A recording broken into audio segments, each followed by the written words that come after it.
Was the Captain Phillips situation one of these time crunches? No. No? No, that dude, he went, they were like 2 seconds from. Plus, he saw his two buddies shit all over the inside of that fucking little dinghy. So that goes pretty quick. What happened? Can you take us through that story? We never talked about that one.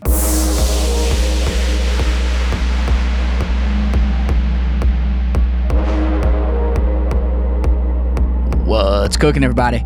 I am joined in the bunker today by the most requested guest we have ever had on this podcast, and that is my good friend, Special Agent Jim DiOrio. If you are not familiar with Jim, he was here for episodes 48, 73, and 74. 73 and 74 were supposed to be one podcast, but we were there for 6 hours, so we made it two. And he is an absolute pleasure to listen to. The guy's one of the best storytellers I've ever heard, and his career has been insane. If you don't believe me, check out his bio. I have it all written in there, at least the high-level details, and you guys can get the idea. Today, at the beginning of the second timestamp, so about 20 minutes in, we got deep on Jim's buddy, Mark Esper, who previously was the Secretary of Defense under Trump, and just wrote a book about the whole thing. So we had a nice long conversation there. And then, of course, there were a lot of great stories, as always. And Jim even went pretty deep into his undercover work at the FBI, which is something he hasn't previously discussed much because there are things he can't discuss. He wanted to make sure he was comfortable to be able to say things correctly without going into things he's not supposed to. And I thought he did a really, really good job. So I hope you guys enjoy. If you haven't heard Jim before, you're in for a treat. Check out those other episodes. And if you're on YouTube right now, please hit that subscribe button, hit that like button on the video, and as always, would love to hear from you in the comment section as well. To everyone who is on Apple or Spotify, thank you for checking out the show there. If you haven't already, be sure to hit the follow button on either one of those platforms, and leave a 5-star review if you have a second. That is a huge help. I look forward to seeing you guys again for future episodes. That said, you know what it is. I'm Julian Dorey, and this is TRENDIFIER. Let's go! This is one of the great questions in our culture. Where is the nuance? You're giving opinions and calling them facts. You feel me? Everyone understands this, but few seem to do it. If you don't like the status quo, start asking questions.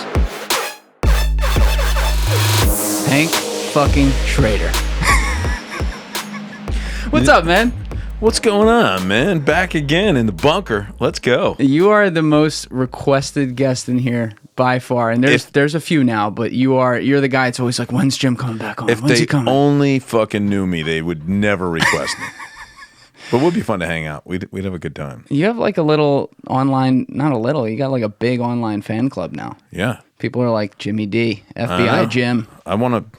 You think they'll buy my books when we start writing? I think they're going to have to. Especially because you seem to want to do, instead of your own memoir, you want to do like fictionalized stories on the basis of real shit. And let them figure it out. Yeah. Let them figure the truth out. I think people and I can't get in trouble. That. Exactly. I don't have to pass through all that bullshit, like, hey, let me send it to the Bureau so they can review it for 30 years. Be fucking dead forever by then. What are you writing about so far? Oh, man. I'm just, you know what it is?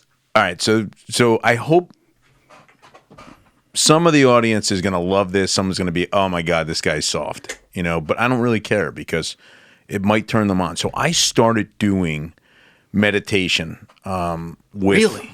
Yeah. And Sheila, kind of talked me into it. Like we've talked about before, always the guinea pig for something new to use at her nonprofit. Right. So I was like, all right, yeah, I'll go to the class. Weird stuff. I mean, it's weird, and I was as cynical and skeptical as I normally am with anything.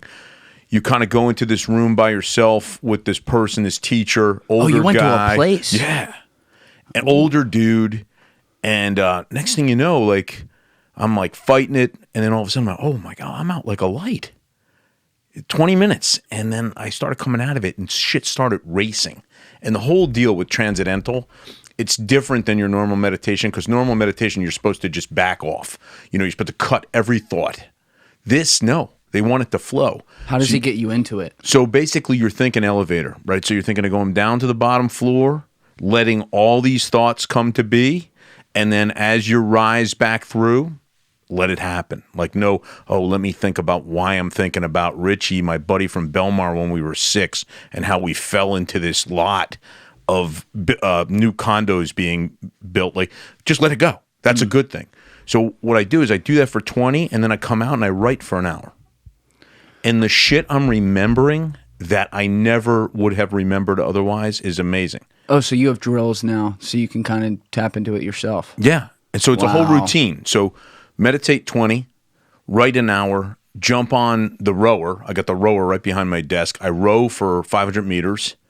I hop up, and then I let it go. If I can write for another 20 minutes, I do. If I can't, that's it. The day's over. Exercise and physical activity is one of the ultimate keys to unlocking creativity and writing, especially, like, to get in that flow state. When you get the blood going, and you're like, oh yeah, let me try that sentence. Oh yeah, you know what? I'll put that one right there. Like, it starts to just kind of like, it loosens up your whole body. It's true for anything, but especially with writing, I couldn't agree more. Yeah, and it's great because I'm actually, let's say I flow on something for that, hour.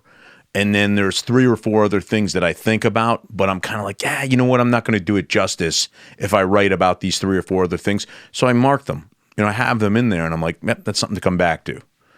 And I think the meditation has been wonderful. Now, you're supposed to do it twice a day for 20 minutes a day. It's not practical for me. I can't. That's a lot. I can't find the time. So you're supposed to do it in the morning and the afternoon. You're not supposed to do it when you're kind of trying to go to sleep. Which, at this age, at this point, I'm falling asleep. If I lay down on the couch, it's over. It doesn't matter. Like, my dog Gary's kind of like, he's licking like, what's going on? I love that what's you have a going dog on? named Gary. Big Gary. I told you the story about we had a guy come over to repair the furnace. No. Unbeknownst to us, his name was Gary. So we did not know that. Oh, no. So he starts to go down the basement. And Gary follows, our dog Gary follows. So I yell, Gary, get the fuck up here. And the guy turns around and goes, what'd I do? And it was a disaster for everybody. So I'm like, oh my God, your name is, okay. Yeah, he goes, well, I introduced you, myself to you. So yes. So there's Gary, big Gary, my buddy, my dog is looking at me like, hey, you got that guy. You got him good. I just had to fuck with him. So, but yeah, I think that's kind of, been eye-opening for me, and it lends itself into something else that I've been thinking a lot about. And I want to say, I saw this quote not long ago. I don't know who actually made this statement, but what it was is something along the lines of, do something 100% for 6 months, and you'll be astonished at the accomplishments, at what you can accomplish.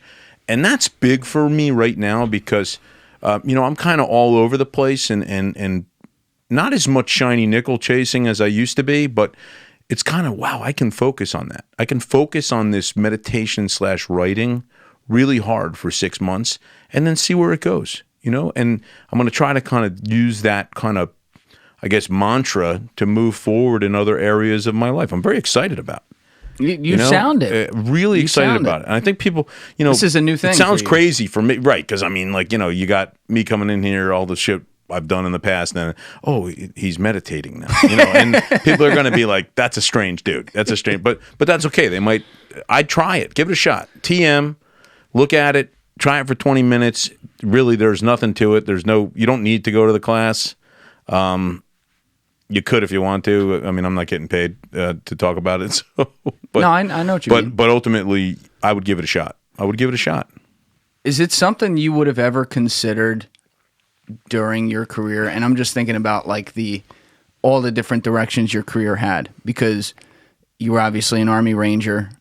There's a lot of crazy shit there. I know you're in touch with yourself and stuff that you unfortunately had to witness and be right next to. But also then, you were an undercover agent for part of your years at the FBI. You were in some of the highest stress situations with, depending on which case it was, some stone cold killers. This has got to be like, I can't relate to that. I never had to do that. I never want to do that. But that's got to be some sort of traumatic track on your life. You know what I mean? Like you can't, because you're making friends with these people, and then you have to leave it and then remember what a monster they were and all that. And so it seems to me like if I were ever in those kinds of situations, it's hard to imagine not going a little crazy. And something like meditation does seem like a life hack that could help it if you're actually if you give it a chance and you're in it. Yeah, agreed. I think it's a fix. I wish I had the capability back in those days to be able to look at something like this and say, well, let's give it a shot,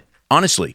And, I've read up on it now since, and I think it's Norwich University up in Vermont, which is a military college. They've actually gone to that as part of their curriculum. So they have their Corps of Cadets meditate. Wow. And they've done some studies and some research as to not only academic performance, but, mental health issues during the pandemic, right? I mean, things just along, emotional kind of, struggles that military folks have because you're so often encouraged to compartmentalize everything that happens to you along the way. And the results are pretty astounding. I mean, honestly, it's pretty good. So I wish I did have that tool, or at least exposure to that tool, especially at West Point, especially there, because you're really regimented as to kind of maintaining an organized lifestyle. And with that, as we've just talked about, with that and pursuing something, West Point for 47 months, right, comes astounding results, or it comes a struggle to just survive. So I kind of think about, and that can lend itself into my military career, that can lend itself into my FBI career, and even life after. And so it's refreshing, to have this TM, but also to have a little bit of a pattern, the meditating, the writing, and then the exercise, and then repeat if you can. I haven't been able to do, obviously the meditation is not something you want to do back to back, but the other cycles I've gotten to the point where I'm actually doing 2 sets. So I think my life is becoming something where I'm thinking about sets now, right? At 59 years old. DiOrios, we just don't, history says you're not going to make it past 75 or 80. Now I'm going to shoot for more than that because I really like for it. 120. Definitely, I'm going to go as much as I can, forever. I'm going to be on here. This is episode 6,000. We're in the middle. But I think that if you look at your life that way, so at let's just say 60 years old, right? So I'm hoping for 5 sets of 5. I'm hoping for 85. Wow, you're breaking it down that way. Yeah, 5 sets of 5. 5 so sets of 5. Talking to my brother who's 10 years older, he says, well, I don't, I probably have 3 sets of 5. I said, why don't we go 5 sets of 3? This way we both have sets. We both have 5 sets. And he was like, I like that, So we were talking about it today. We went to a funeral of a family member who's 95, turned 95 years old, passed away, right? I mean, lived a great life. And he basically was ready. He was definitely ready. He was ready to go. He had done everything he wanted to do. Really good, generous, kind man with great advice. And I looked around his funeral mass today and I'm like, wow, there's nobody here. There's no friends, there's no colleagues of his, there's no peers of his. It's family, but it's clearly the next generation. And they're all dead. It hit me, right? Yeah. But it hit me hard because, as you know, I have a new grandson. Congratulations, by the way. What's his name? Sal. Salvatore, right? Fucking So Sal is 6 weeks old, and after the initial, like, oh my God, and the crying and the typical Italian stuff in the hospital, throwing yourself on the ground, the whole deal, I got it together, and then I thought to myself, this kid's going to walk to my coffin. Oh, boy. That's humbling. Yeah. When you think about, I want to make sure when he walks up there, he says, that's my grandpa, that's my poppy. He's a good dude. Yeah. Right? So it kind of has taken on a new meaning. And my brother and my sister, who are both grandparents, have said something like that, but it doesn't really click until you are. Yeah, there's something about like when you see life come from beyond you, like in your lineage, which I've never experienced that, but people are just so clearly changed by it. It's got to be such a beautiful thing. But yeah, I mean, it's kind of a heavy way to put it, but I think when you're trying to live your life, and I always appreciate you talking about this stuff, by the way, and working in all the mental health things too. That's worth saying, especially after the last time we were on here. A lot of people really appreciate that, and I knew they would. But like when you're looking at your life, it's like a mic drop when you can simplify it to something like that. You simplify it in a funny way to like 5 sets of 5 or something with years, but then you also look in the eyes of your new grandson, and you're like, oh, wow, what do I want him thinking? What do I want him saying during what will be a bad day for him when you're in that coffin? 100%. It's heavy. You know, it's like the Stephen Covey book, the seven, what is it, the 7 essentials or whatever, the 7 qualities of highly effective people. Oh, yes. Characteristics. Yes. And his first is begin with the end in mind. Right? So think about what your wake looks like, what your funeral looks like, and what you want people to say about you. Right? And this 5 sets of 5 is a different change for me. And certainly always thinking about mental health, because we have to maintain that kind of pattern of consistency with taking care of yourself. And we've talked about it before, being kind to yourself. Yeah. Stop hating yourself. There's no reason to. You are what you are. There's no other chance. This is it. So we might as well really figure it out for ourselves. Nobody else is going to figure it. We can't worry about what other people think, who they are, what they're doing. It doesn't really matter, Sounds simple when I say it, but it's a struggle for me. But I stay in the game, if you want to, I guess, simplify life as a game, but it really is. You stay in the game and you take all the experiences that I've had along the way in different areas of my life, and now I finally see what that's done for me in this writing piece. Like, it's helped me to not only write stories and chuckle and laugh and think about people in my past that I've known, dead or alive, and I say, wow, there's the lesson in that. That's what it is. And maybe 2 years ago, that would have been a completely different lesson. Some type of, anger or, Jesus, DiOrio, why didn't you do this? Right. Now it's like, well, that's the way it was supposed to be. It was supposed to happen that way for a reason. And I think meditation helps that piece as well. That's pretty cool. That's how you should. It's good. And just from my seat, just some asshole giving his opinion, that's how you should look at it. Because, you were in this stuff for, call it 35 years straight, nonstop, high octane, highest octane there is at both the Army level and then the government level. And it's like, I'm sure a lot of that went by way faster than you could ever appreciate. And it's boring at the government, as we've talked about in the past, in the sense that everyone gets the same stupid fucking paycheck. It's not much, and you just kind of do the job. But the people who are in the highest places, the jobs they got to do, the things you had to do are pretty insane. And I think it would be very simple, not simple, it would be a poor trap to fall into that a lot of people probably do, of being a little desensitized to that and not thinking anything of it. And also, hearing you talk about being reflective and all that and having a solid perspective on that is awesome to hear, because, people that listen to this podcast, they would never know this. And I love that they would never know this, because you're just a superstar on here. But I always got to yell at you off camera, because you legit don't think anything of anything you've ever done. You're way, I love humble people. You're way too humble, and I get pissed at it sometimes, because I'm like, Jesus Christ, Jim, relax. I know you not do. A lot of people do this stuff. Yep. But to see you, even if it's through something like writing, which gets unlocked by meditation, to see you reflect on that a little bit and understand that, oh, yeah, that was some wild shit. Huh.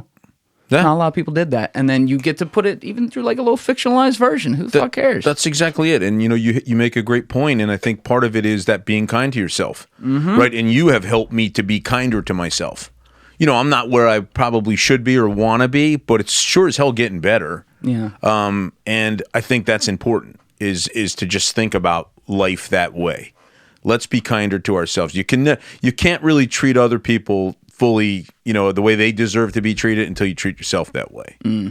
And so, just thinking about those people in my life that I've known that have gotten that early, have established that way of thinking early, and looking at their accomplishments, not just with their professional accomplishments or what they've done, in the limelight, more so what they've done as a person, how their families are, how their friends are, how they actually really truly are concerned with what other people need, what makes other people tick, and really good at it. And it doesn't matter what age you get it at. You could get it. Some guys get it. Some people get it as kids. Yeah. Truly, it takes some people a little bit longer, and that's okay. There's nothing wrong with that. And I'm in a great spot to be able to reflect on things that I've done now and utilize that information in order to just kind of, I guess, subconsciously mentor other people. Just be around and say, DiOrio's okay with that. I think I just carry myself a little bit differently. And we're going on 5 years of retirement. Shit. You yeah, know? Wow. So, I mean, that's a long period of From time. the FBI, at least. Yeah, from the FBI. Yeah. You know, and so you're thinking, that's what? I mean, going on 250 weeks roughly of retirement. So I'm going to say that's 500 polygraphs, you know, basically. That I didn't have to take. But yeah, I mean, I just think things start to loosen up. And then I talk to friends who are still in the Bureau, who are still in the military, who are still in the agency and still doing things. And I think to myself, wow, the stuff they're kind of caught up on and I was there. Right. Yeah. And I'm able to say to them, stop. Doesn't matter. You know, there's dopes everywhere. Just because we're supposed to be the knights in shining armor, or you think that your agency is, there's dopes everywhere. Yeah. So just go with that and make that decision that you're going to think about things for yourself. And you're going to fight the battles you need to fight. And you're going to lay back on things that really you can't change certain people. The perspective of the outside. Exactly right. You know who else? It's a beautiful thing. You know who else has some perspective of the outside now? Your buddy. Oh, yeah. It's written on your mug right now, your buddy, Defense Secretary Esper. No doubt about it. What is going on there? So I and full disclosure, I know you've read the book. It just came out. For people that don't know, he was under Trump and then was fired right after Trump lost the election, like before his term was up. But you were roommates with him, one of your roommates at West Point. Yeah, a good friend. You know, a guy that I've become closer to in the last year or two. You know, the thing for me is I've heard, and I'm about, I'd say I'm a couple, probably 3 hours into the listen. I'm listening to it, and it's great. It really is. It gives me time to shut it down for a minute and think about something or whatever. But I think what needs to be known, and it has fractured my class of 86, my West Point class of 86. Really? The on book social media. Yeah, and the book and the 60 Minutes interview. Now, how many people do you think actually read the book? Nobody's read the book. Yeah. You know, nobody's read the book, but they watched the 20 minutes of, as you and I have talked about, 60 Minutes, where they can make anything look like anything else. Can I say this real fast on the record? Because you and I have said this off the record. Yeah.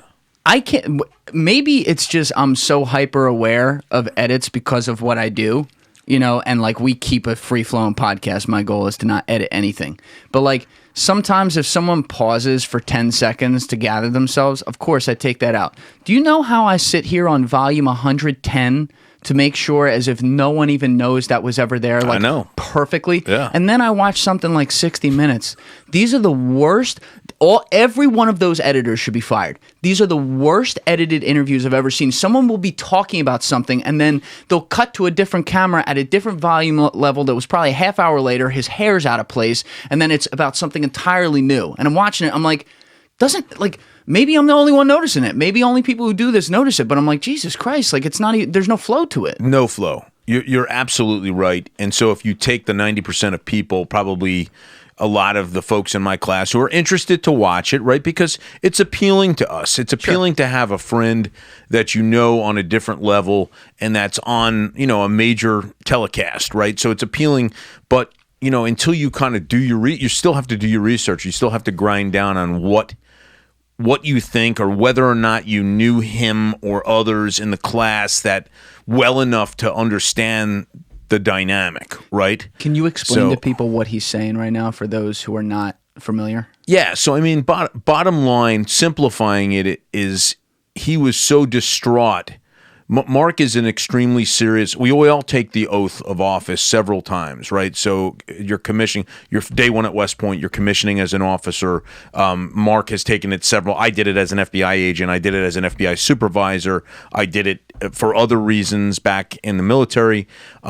You take the sacred oath, and it's basically, to support and defend the Constitution of the United States. That's what it comes down to. It's not to support and defend any particular person, any particular party, any particular belief. It's the Constitution of the United States. And we've talked about this before, you know, the Constitution and the thought process behind federal prosecutors and all those things. But in this particular instance, Mark was faced with some challenges, not only as the Secretary of the Army, but then as a guy who was bumped up to Secretary of Defense. And there were some other issues that happened that allowed him that opportunity. Thank God he had the opportunity to do it. And you know, there was another guy that I think his name was Shanahan, who was really good, who was the acting Secretary of Defense for a After while. Mattis left? After Mattis left. He was Mattis's vice. Got it. And then Mattis leaves. And then, of course, like only... we can only kill our people, you know, and have smiles on our face. So they find stuff on Shanahan personally on some divorce that he went through, which... Who cares? Exactly. And there's no ex-wife that's going to be like, oh, yes, he's going to be wonderful. You know, it's just not going to happen. Hence why I told you before, the first thing we ever did on any kind of public corruption case, my guys would come in and sit down. What should we do first, boss? Interview the ex-wife. Oh, God. Because you will get everything that you need. Why do we care about it? Well, in my I like that, but why do they care about it, right? So you know, Mark is elevated. He's confirmed. I think it was a 90-8 vote in the Senate. Trump only had 3 of those prior to, like in 2017, early 2000. This is 2020. Esper's getting a 90-8, right? That's pretty damn good. Well, how long? Because he got fired via tweet on November 9th. I remember that. It was like right after the election. Yep. How long was he in there? A year? It was about a year. Okay, yeah. I think he was acting for quite a bit of time and then finally confirmed and became Secretary of Defense. But remember, he was in the Pentagon the whole time because he was Secretary of the Army at the time. And before that, he was a part of the military-industrial complex at Raytheon. Absolutely. And also, you know, also a guy who was back in the Pentagon doing and traveling the world doing good work. Like what? You know, I don't know the exact, you know, kind of, I think the book's going to explain a little bit more. I don't know enough about Mark's those years to be able to comment on it really. You also can't say. Yeah, maybe. Right. But what happens is guys now in the class, and you can tell the guys that really are making these huge accusations or judgments, yet I know they don't know them because of what they're saying, right? So Mark is a he's a black and white guy, right? So, and he expects you to be as prepared as he is. He expects you to be as thorough as he is and was. He expects you to be a guy that's going to get to the bottom of every particular situation that you are privy to and also that you're responsible for. So take it back to West Point, right? In any class at West Point, there's 5 people that rise to the top in the leadership portion of that place, right? So it's kind of what we call a whole person concept. So it's your academics, which we know who was number 1 in our class academically, Mike Pompeo. Athletics, right, which they rank you in athletics as well. And then there's also a military grade, a military score, which combines your leadership, it combines your understanding of tactics, it combines your ability to look at, you know, kind of battles in the past and come up with a clear, concise explanation of why that was so important and why that was changed the way modern warfare is, or was the worst thing that could have possibly happened, right? So it's kind of, that's the levels that West Point brings you to. Now, within that, there's 5 particular people that rise to the top in any class. Mark was one of those guys. Steve Cannon, another one of those guys. So him, I'm not familiar with. Steve's president. He was president and CEO of Mercedes-Benz, my class. Oh, you've talked about him. Okay. And then now he's Arthur Blank's CEO. So he manages the Falcons. He manages the Atlantic United, PGA Superstore, Home Depot.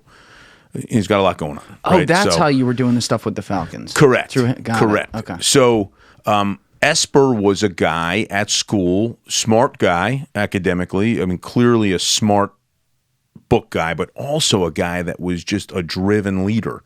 He's from a Western PA town, the same town actually where General George Marshall, one of the heroes of World War II, and a 5-star, came from. So Mark was a guy that just standards were everything. So even at school, and it didn't matter if you were his friend, it didn't matter if you were somebody that he really didn't know in the class.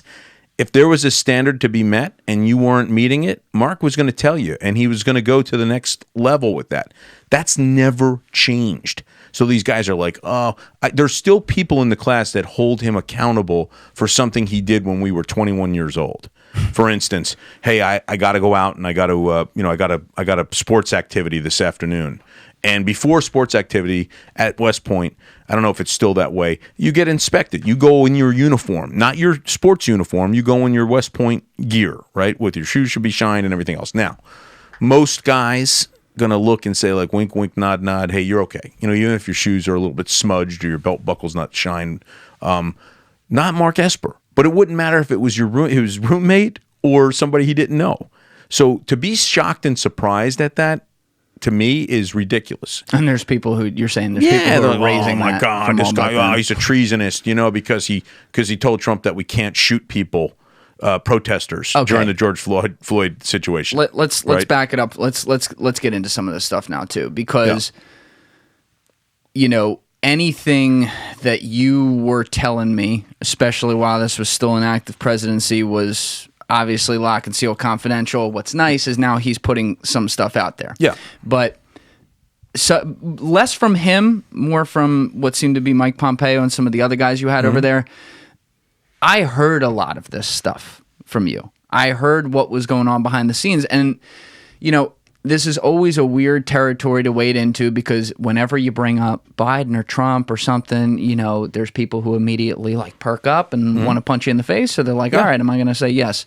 So we're going to have a diplomatic conversation and we'll let people draw away what they will. But what became clear to me as an outside observer from the things I was hearing is that Donald Trump's trait of not giving a fuck went so far beyond the realm of just getting around bureaucracy that it actually got to the point where guys around him, and I don't want to make this sound wrong for their sake, but people around him had to find ways to massage the conversations with him to avoid traumatic situations. I know one of them was, I remember this one when it was going on and you were telling me about it. He wanted to unleash the U.S. Army on like 5 cities or something around America during George Floyd to like shoot to kill. And Esper had to be like, we're not declaring domestic war on this is bad, but we're not doing that. You know, you can't really do that.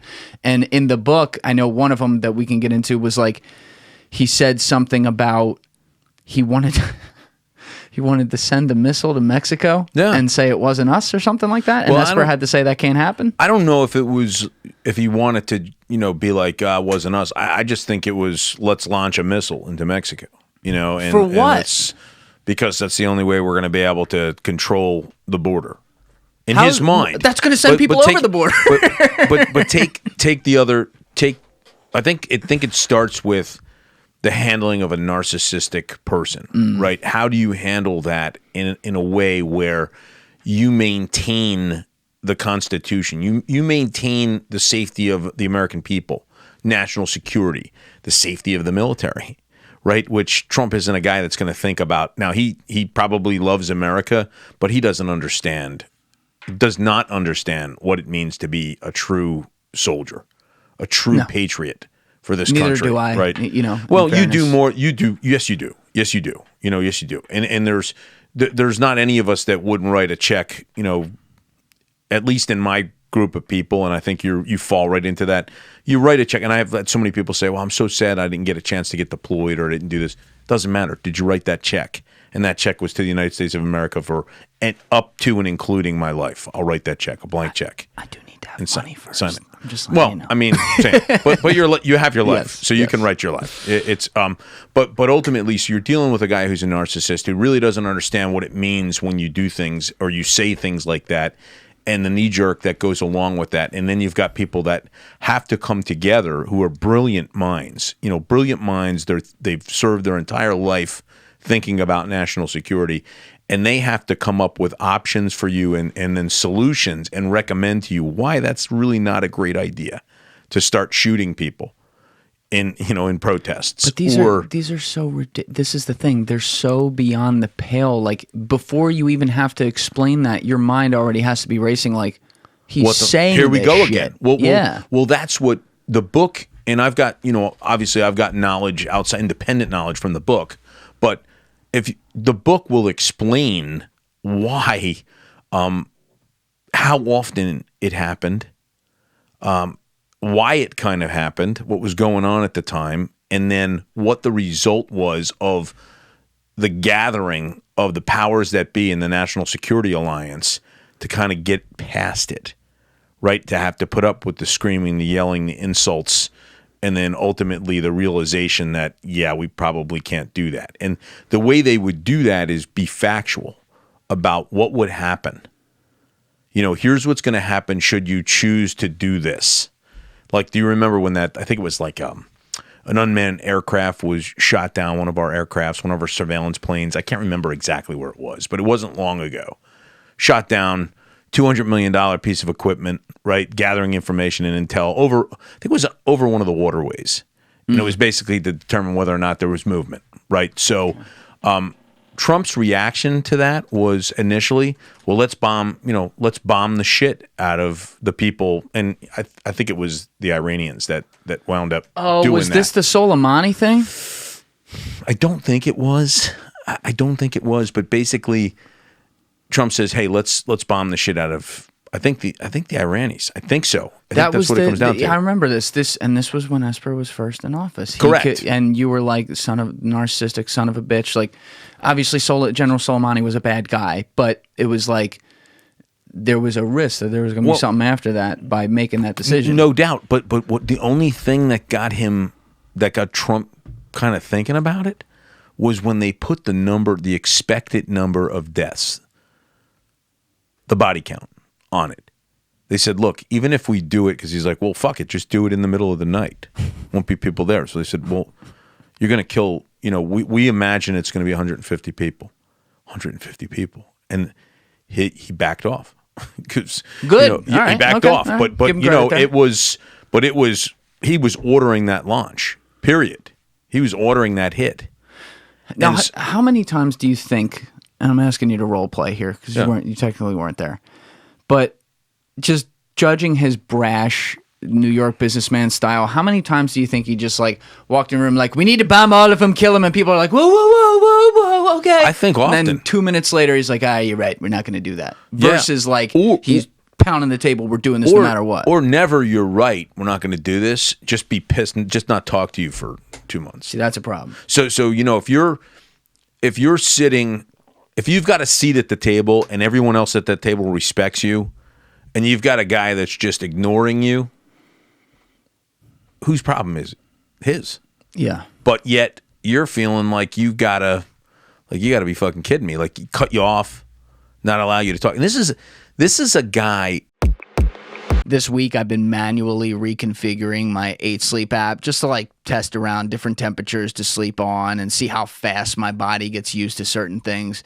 I've talked about it in the past. I love sleeping cold, but like, do I want to sleep at the very cold or like extremely cold metric, or do I want to sleep mild cold or like just like a little bit cold? And so I've been doing something different each night, but it's amazing how aware my body becomes of what the mattress is doing because I'm like thinking about it. And then when I look at the statistics the next day, I can correlate how I felt with what I actually ended up getting. Like, how fast did I fall asleep? How many times did I toss and turn throughout the night? Like, it'll show you in hourly increments as well. So you can see like when you were at certain stages of sleep, whether or not you're sleeping great or not so great. And then I can figure out over time, like, oh, well, maybe I like sleeping on -6 as opposed to -8.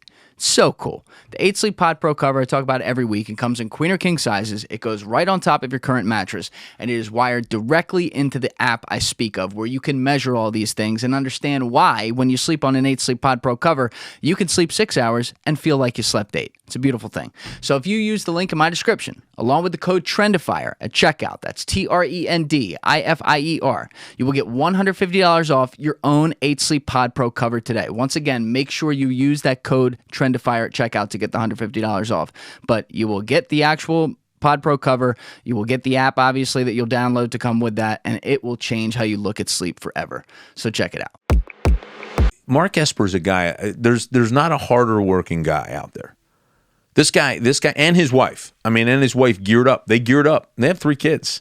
So there's a lot going on in life. I know that just from my situation. They geared up. They strapped up, buckled up, and went at it. And what do you mean? Like, when he became Secretary of the Army, he locked down. Let's go. We're going to solve these problems. Yeah. And Mark's there's something there's something called night court that they used, and basically, literally, it was at night, and they would go through the night, and they would get briefed by every single person that had something to do with that program until they determined what the ground level problem or ground level opportunity was to either budget cut, to have better strategy and tactics, to have better logistics, whatever it seemed to be, whatever it was, he was getting to the bottom of that. And I know for a fact he's got one of the best BS meters in the history of the world, right? But he'll even tell you that he does. He just knows. And it's not that you have a BS meter, and I've said this before. It's the fact that you get to the bottom of something. Mm-hmm. And when people know that they're not prepared, or when they know they haven't done what they should have done, they'll start fucking up. They'll start kind of wavering, and then, okay, I'll go to it, right? So if you can get it to that point, you're in great shape, right? You're going to actually solve the problem or have opportunities for solution that you can provide. When you've got a narcissist in their own realm and all they're thinking about is how it makes them look, all that work kind of goes out the door, right? Well, unless he leaves you the fuck alone and just says, and for a while he was doing that until he felt like he was, his narcissist being was upset.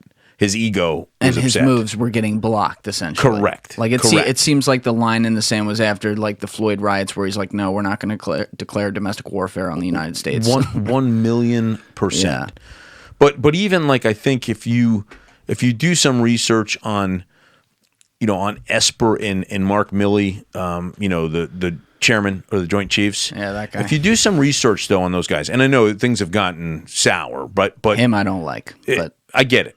But they their offices sit next to each other in the Pentagon, right? So for obvious reasons, right?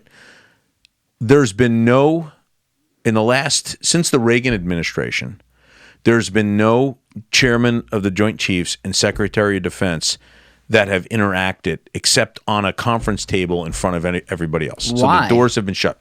Nobody knows. But the first decision Esper made when he became Secretary of Defense was to open the door between the offices. And they knew each other, obviously. They knew each other from being Secretary of the Army. He was his boss there, and then he was his boss when Milley was the chairman of the Army, right? So I'm gonna come back to something on that. Before we do, though, this might actually be a good spot, because I don't even know if I have any bit of an educated answer around this, but what is the difference in the job roles of the Secretary of Defense and the Chairman of the Joint Chiefs? Because usually, very often, not always, but very often, like defense comes from the military, right? And so the Chairman of the Joint Chiefs is literally like a general in the military. What's like the write-up difference? Obviously, everyone reports to the Secretary of Defense. He's top dog. But Chairman of the Joint Chiefs is top of the Army? Chairman of the Joint Chiefs is top of the military. So it rotates, the branches of service rotate that chairman position normally. That's normally the way it works. So you've had admirals that have been, I think, McChrystal, I think, and you've had Air Force, you've had the Commandant of the Marine Corps, not Dumford, I think, not long ago was the chairman. So maybe, they rotate that out. And so it's basically, I think the idea there is never to kind of allow one branch or the other to think that they have, more say than others. So that, and what it does is it fosters open communication amongst the branches. The Secretary of Defense is their boss. So basically, he's a policy guy. He's like Esper says in his book, I wrote a 2-page visionary statement. That's it. Just 2 pages of what I wanted to accomplish. First, as the Secretary of the Army. Trump read 2 sentences. Well, if he read any of it. And then secondarily, what I wanted to accomplish, my vision, what I wanted to accomplish as the Secretary of Defense, right?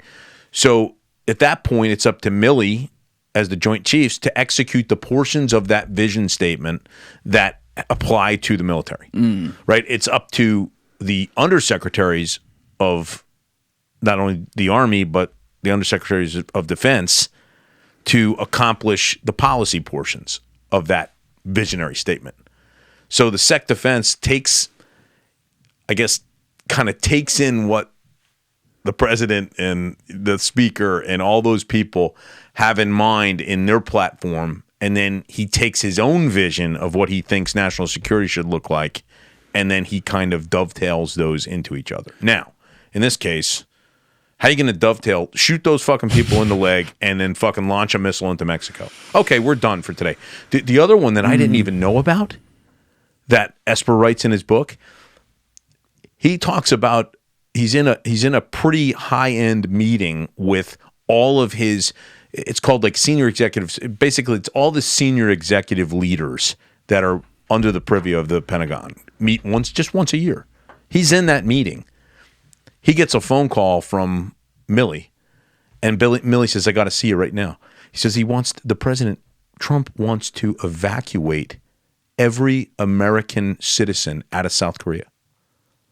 When was this? This was shortly after, basically, Esper takes over as Secretary of Defense. Why did he? Because North Korea is going to attack, and we want to move those out. So they finally have to sit and talk to him and say, let's talk about all the things that does to the world. Well, what does that do to the world in that case? I mean, and why did he think they were going to attack them? Just everything. I mean, who else isn't going to want it? Everyone's going to now pull their folks out of South Korea. It's going to empower North Korea, that crazy son of a bitch, to maybe now say, ooh, we got him on the run. Let's hit him up, right? Weren't they in a good spot at that point, though? They were in a great spot, but that's the shit that this guy, he got so pissed off at the fact that he felt like North Korea was disrespecting him and his administration that he decides, well, we're going to pull everybody on South Korea because this guy's definitely going to do something. But that's the shit that, think about the time away from the true mission of the Secretary of Defense or the office of the Secretary of Defense, what they want to do, what they need to accomplish. Think about the time and energy that's wasted by this president making statements like that. And here's another thing, too. All the people of these friends you're talking about, these ones in particular, they're all conservative guys. Like they're from Republican backgrounds, including literally in office in some cases. And you're more of you're interesting though, because you don't. If I give you a good idea and it's not conservative values, you'll be like, sounds good to me. Yeah, like if it makes sense for the security of this country.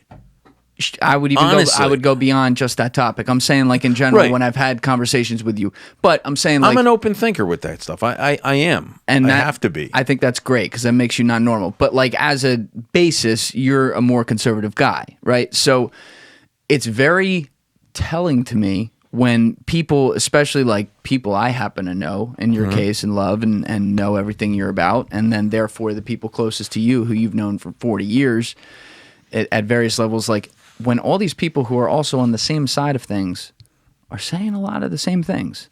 You know, as I said to you off camera, if even 20% of this stuff is true, it's problematic. And by the way, this is not to say that, like, I think it's great that we have a geriatric fuck in office right now. I think that's not great at all. And God knows what the hell's going on behind there. I don't think he's calling any shots, but, maybe there's able-bodied people who are. I don't know. Yeah. Right? Like, this isn't a situation where it's like, well, fuck this, so yes to that, no matter what.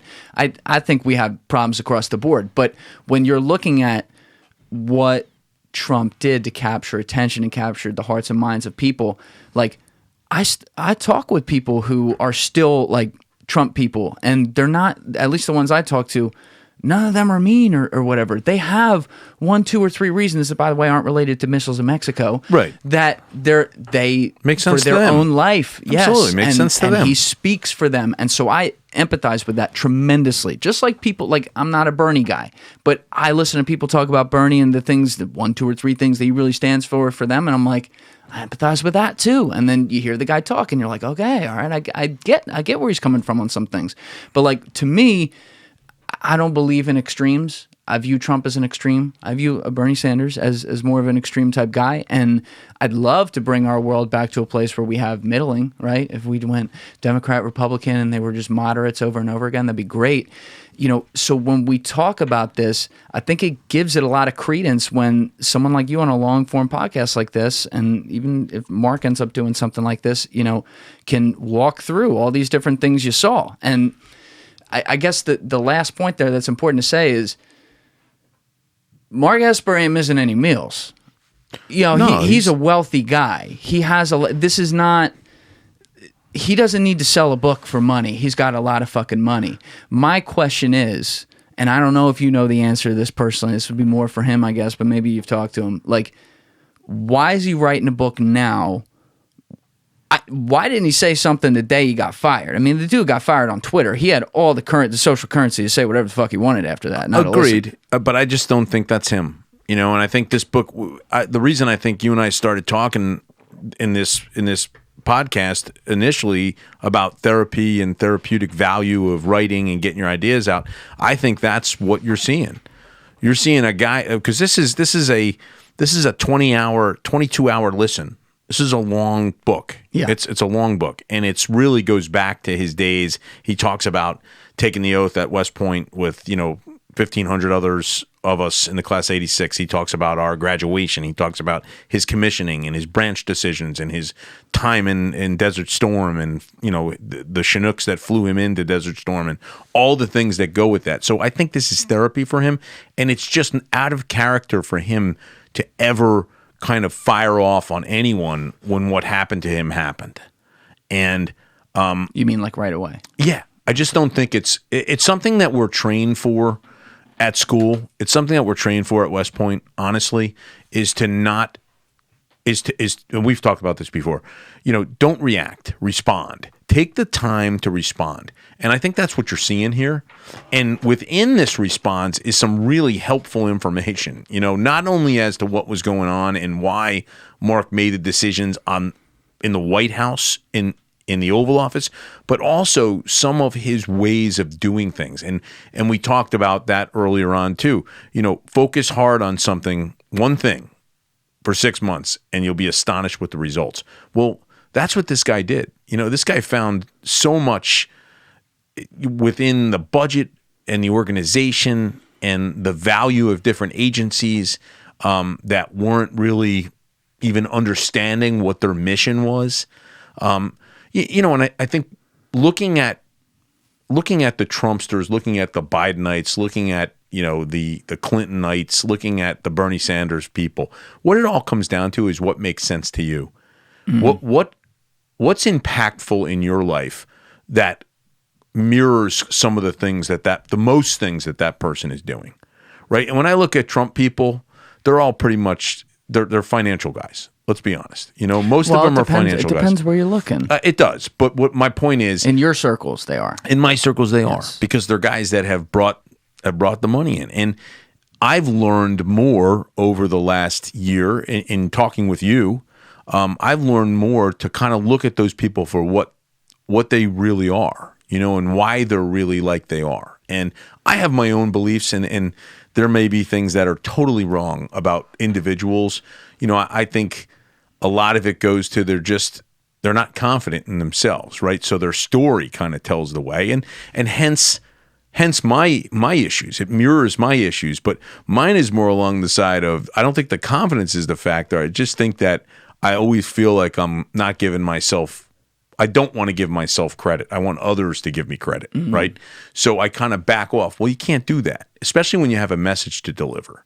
So I think long story short on this is Esper has a message to deliver, and the message talks about how valuable it is to be sacred to the oath that you took, and also to kind of stay in line with the things that you believe are in the best interest of the most people, which are not only the military, or not, I should say, not only national security of all the citizens, but also the well-being of the military. And he is extremely focused on that. The military family. He talks about changing what he did is he changed. This was an interesting story, and this will kind of give people an idea. So he gets a note. He goes to visit Schofield Barracks in Hawaii, which is the home of the 25th Infantry Division, historic, wonderful division commanded by some of the greatest generals to ever walk the face of the earth. And he goes there just on a visit to kind of talk to the commanders about some of the things he thinks they could be doing better, and some of the things that he wants to hear, some of the things that they think, he can do for them in order to kind of get to the bottom of this whole policy deal, this whole budget cut deal, this whole how do we figure out what's most efficient, equipment, all this stuff. And what comes out of it is there's a military spouse, a woman that says, you know the one thing that bothers me, Mr. Esper? And he's like, no, what's that? I have to come from the gym after I work out. I have to drive home, change into a respectable outfit before I can go to the PX, which is basically the Kmart of the military, or the commissary, which is the ShopRite of the military. I have to go home before I can go because there's a policy that says I can't be dressed in gym clothes and go to those stores on the posts at Schofield Barracks. So he said, well, tell me a little bit more about that. And this is Mark. And she said, well, it's a half-hour ride each way. So I leave the gym. I got 30 minutes to get home. I got to throw something else on. And then I got 30 minutes to go back. In the meantime, it's getting closer to school being over. So I got to run back out and do it again in a couple hours. I just don't understand it. So Esper writes a letter to all of the post commanders across the country, across the world that have PX and a commissary. They all do. And he says simply hey, I met with this person. There's no response. Everybody's like, no, we don't agree. We're not going to change the policy. Well, isn't he's a secretary of defense? Well, he wanted to see what the flavor was, right? So comes back, a couple of weeks go by, no movement on it. So he writes back and says, well, I'm changing the policy. And basically the policy is going to be, it's at your discretion, Commander, but I do believe that people should be able to go in the PX with, as long as they're serviceable, as long as they're, not cutoffs or exposing body parts, whatever, you can do that. And still nothing. Finally, he just says, this is what it's going to be. And the military families look at him and say, thank you. It's just a matter of simple shit. Or, hey, changing policies so that school teachers that are licensed in Washington State when her husband was assigned to Fort Lewis are now, certified in Fort Leavenworth. Because by the time they get to Kansas, retake the tests, get certified, do their student teaching, and become tenured, he's on to Fort Bragg, North Carolina. So he changed the policy that if you have a teaching certification and you're a military spouse, any state in the country, you're now a teacher in any state where you rotate. Simple things like that. So that's how Mark Esper sees things. Now, take it to the level. He's working on all those things with his wife. He's budgeting. He's worried about the security of the troops and whether or not their mental health is in place and how things, what it looks like to recruit better because we missed recruiting goals because we had the standards too high. And he hears that. The standards are too high. He actually makes the standards higher. He said, we don't want to attract those folks, that are where we were not long ago. I wonder if they had moved the standards too high or if I just think they were like application pool was lower. It was lower. I mean, he did a study. There's about 300,000 to 400,000 kids, 17 to 24, that are interested in possibly going into the military out of high school. That's it. 300,000 to 400,000 kids. Out of those, it's only about 20% that would qualify. So when you think about that, how are we going to maintain an Army or a Navy or a Marine Corps or an Air Force or a Space Force at this point when that's the pool of applicants that are going? Well, what he decided to do is tour out to all these different cities, urban cities, and talk about the value of becoming a soldier. The value of what it means and how it lines up your life and how it builds your resume and how it's attractive to employers when you're done and how it makes you some money that you're not going to make any other way coming from where you're coming from. My only thing there, and this isn't a Mark Esper point, this is a general machine point here. It's like, to me, that's what we hear about, like the stereotype a lot now. They go to poor environments and say, here's some hope, be in the Army and everything. And like someone like you made the choice to do it when you were 18, went to West Point, went to the highest end of it and whatever. I think that's a little different than people who feel like, oh, well, that's the only great choice for me. And so there's a lot of cynics out there. And I try to not be cynical, but rather more hyper aware of it, where we do see a continued cycle over and over again, regardless of party in charge, where we get ourselves into some sort of endless war over and over and over again. And when you look at the past, a lot of the past 40 years and the conflicts we've been involved in, dating back to like Vietnam, 50 years, it's like, well, some of it you're legitimately asking for what? There's plenty where that's not the case. I would argue, especially like after 9/11, Afghanistan, absolutely you had to go there. Didn't have to go to Iraq. never should have been in Iraq. You know what I mean? And so it feels like when you look at the cynics and what they'll say, and where I'm like, they have a point there, is like, oh yeah, sacrificing more people to the war machine, and yet a guy like him is in an awkward position there no matter what, because A, this is his whole life, like he did this and he legitimately made the choice to do it, but also B, like he does have to field an army. He's the Secretary of Defense. That's what he does. Yeah, an efficient and effective army too. Yeah. And an army that's taken care of and believes that they're being taken care of. So their mental health is in place, so that they're getting everything that nothing more, but everything that they're entitled to get for doing what they do.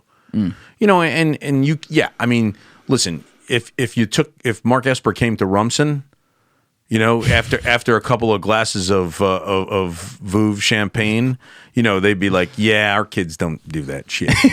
They're going to go take an internship at Goldman, and we'll see you later. I mean, they'll fly the flag high and they'll talk the talk, but at the end of the day, their kids ain't fucking going. Yeah. You know what I mean? That's so interesting to me, man. It is. But I mean, my point is about Mark is get to the bottom of every single, issue within the military.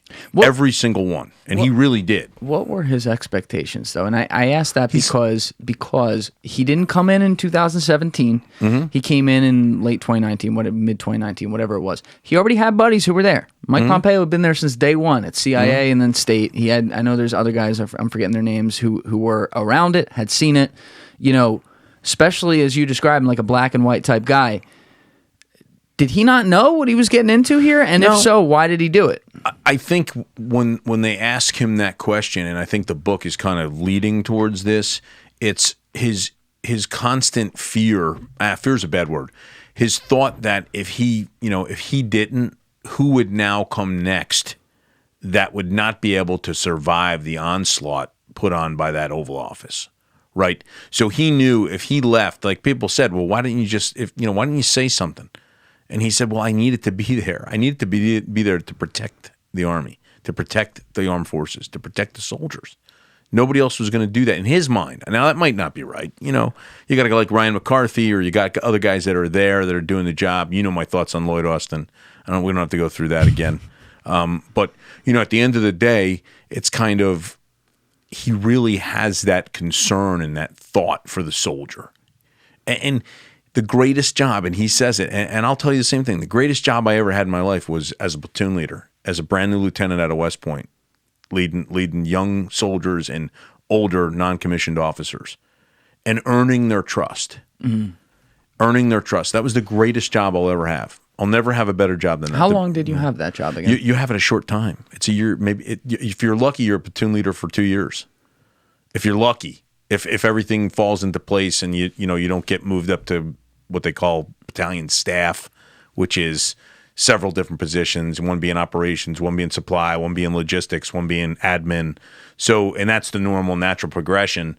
And then you take a company after that, or you take a battery. So that's the levels. And after that, until battalion command, and he even changed the way that they select lieutenant colonels who are guys with 20 years in to take command at that next level.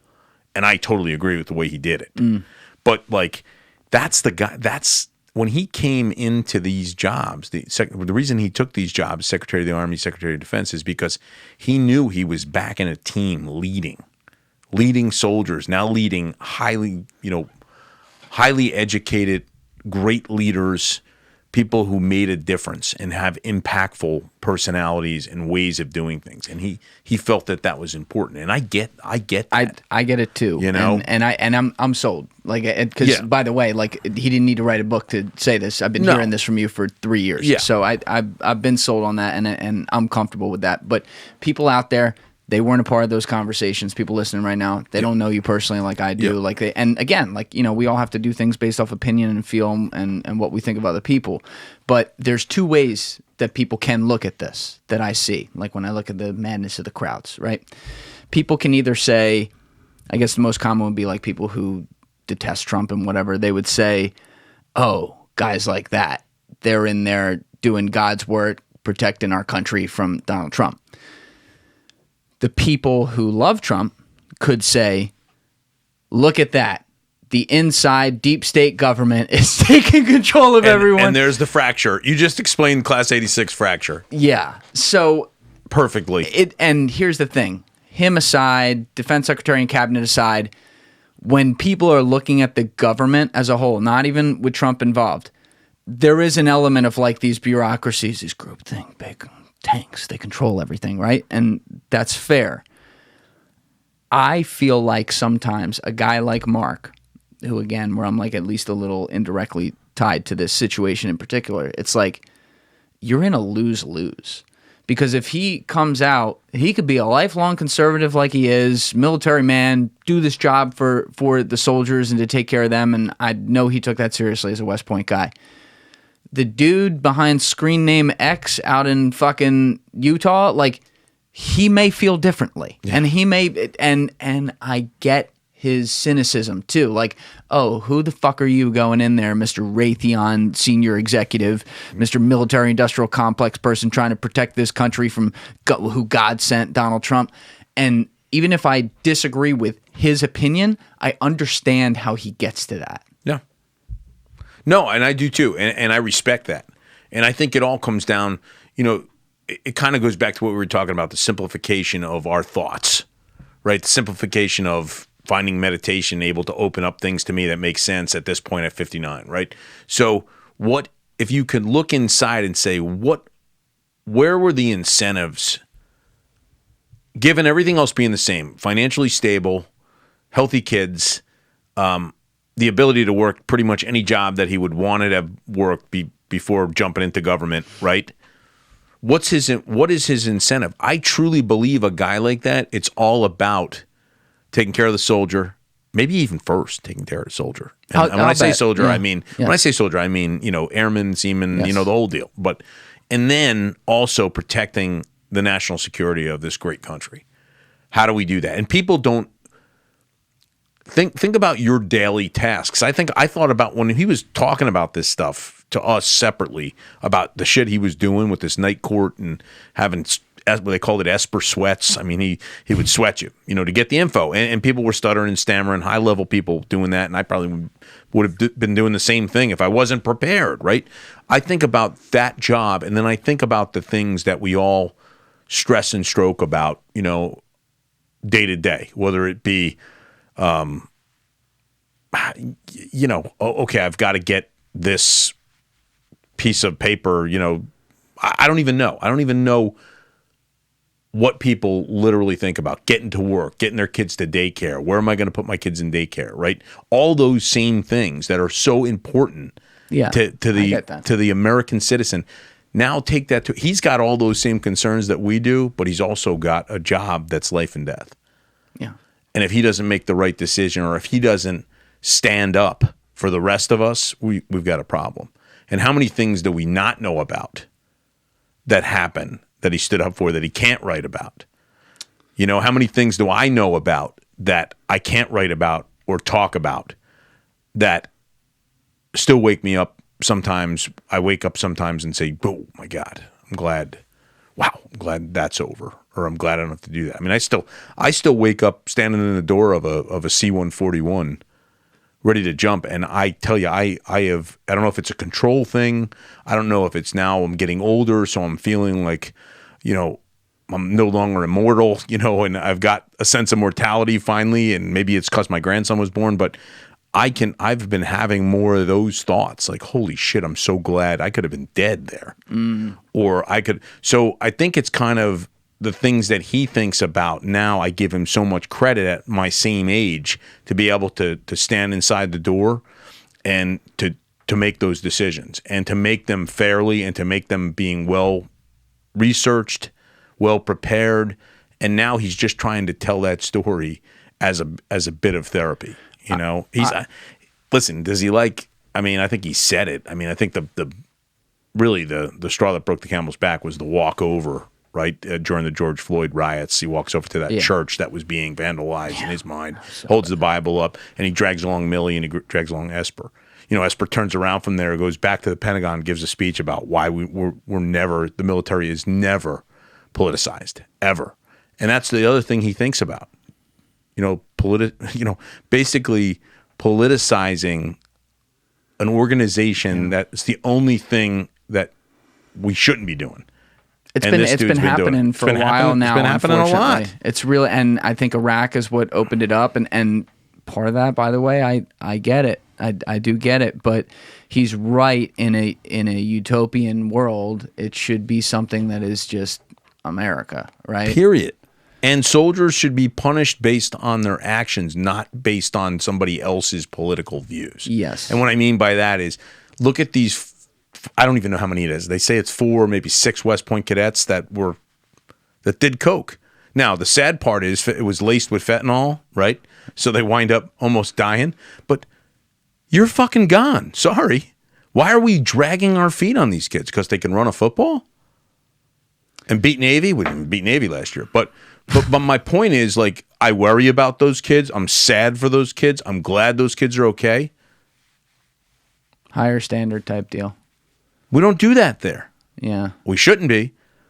And I hate to sound, in Esper in my day, it was black and white, bro. No little blowies going on? See you later. ABC you later. I remember two dudes. No ripping lines in the back bathroom? I was a freshman, and there were 2 seniors who were 2 of the cooler guys, because you can really have an issue. If you've got a company, and there's 36 companies at West Point, if you've got a company that has a reputation of being what they call a haze company, and they just light your ass up for no particular reason, just because they want to keep that reputation going from the 1940s, these 2 guys were cool dudes. Like, they would call you in, you okay? Come on in. Come and sit down.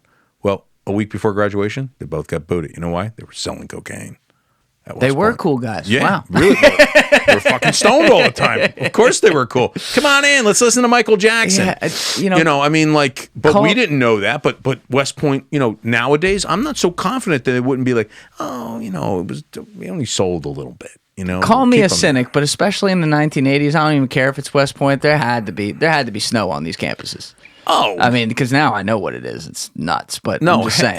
Hell yes, it was there, but it wasn't tolerated. Sure. And you never wanted to put your fellow classmates in a position where they had to report you, right?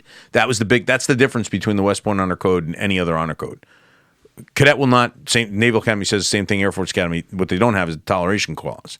A cadet will not lie, cheat, or steal at West Point, nor tolerate those who do. Right. That's a tough one.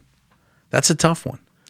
It is, because it gets into like the whole snitching thing and all that. And I get it. Like, look, you're holding, this is the highest education of Army men in the United States, right? So it is supposed to be. Yeah. I'm not a part of it. So. It's supposed to be. And I just think that Esper has carried that over to where he is today and where he's been in the last year and where he was 40 years ago. Call me crazy, but I truly believe, and some of this is probably a little pie in the sky, so that's fine if people laugh at some of this, but when I sit in here and you get to do it, other people now have been through here 100 times doing it and everything, it's like, the world kind of stops and we talk for a long period of time. We talk for 3 hours. And I'm definitely not perfect as far as reading people. I don't think I ever will be. I don't think anyone's perfect, but I'm above average because I know you're really good at it. You're better than me, but I'm above average because I do this, right? I believe that if I gave that guy 3 hours to go back and forth and answer even some of the questions that I've had you answer on his behalf today, I'd have a pretty good feel for where he stood on things. I hope to do that when he's done this book tour. I'd hope to have him in here me too. to do that, because I hate to see anyone, regardless if they're left or right, be pigeonholed into a political bullshit back and forth battle, especially like if they're genuinely trying to do the right thing. I think it's important for people to know what goes on. I just hope it also doesn't have the opposite intended effect, because you did have such a media onslaught on Trump where there was ridiculous things thrown out there, even by his standard and everything, to where what happens is then people are like, oh, they lied about this, this, and that. I don't believe anything, and that's unfortunate, but it's true. It's the way it is. It happens, and it has happened, and it will continue to happen, but. I agree. I mean, I think you would figure out who the guy is. And like I said, it hasn't changed. Yeah. he's run the course of time. It's a test of time that Mark Esper has passed. You know, I mean, I saw him last year at the Belmont. We went to the Belmont Stakes, and as you know, my buddy Terry Finley owns a bunch of racehorses, won the Kentucky Derby, the whole deal. Great Doesn't dude. Mark own one with him? Well, Mark is now, you know, getting interested in that. Never before. Yeah. Never before. Like, you know, he actually loosened his tie at the Belmont. What the fuck, Mark Esper loosened his tie? That's unusual. You know, that's unusual. I didn't even have a tie.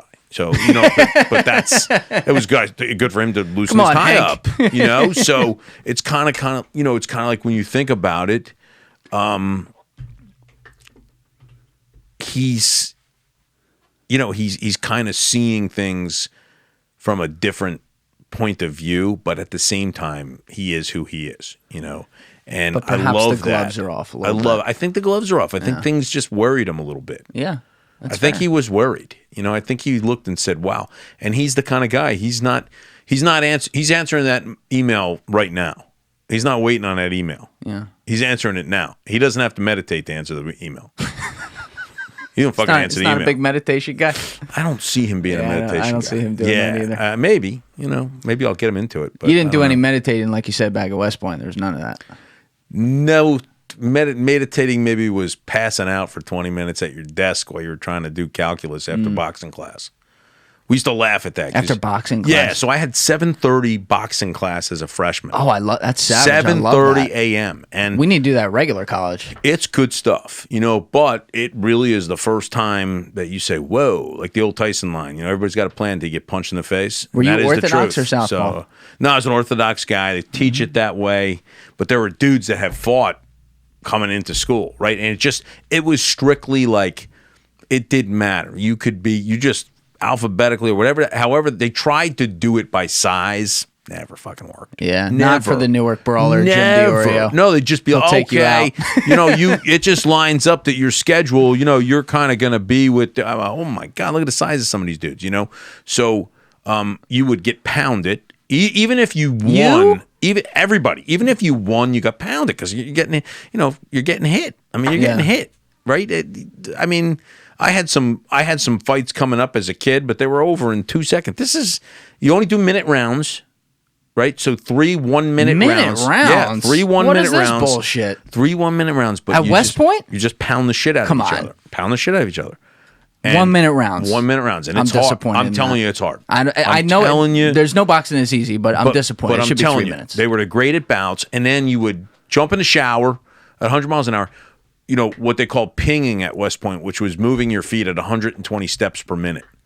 You're just basically going. You would ping all the way back from the gym all the way to the calculus classroom, which was Thayer Hall, which had like 50 sections of plebe calculus, freshman calculus. You go in there, your nose is still bleeding, but you're groggy, you're still sweating, even though you took a shower. You're in full uniform, and you sit down and okay, let's talk about, the proofs involved in this differential equation from problem number 1. And I mean, that's kind of the way that place kind of brought you up and brought you through.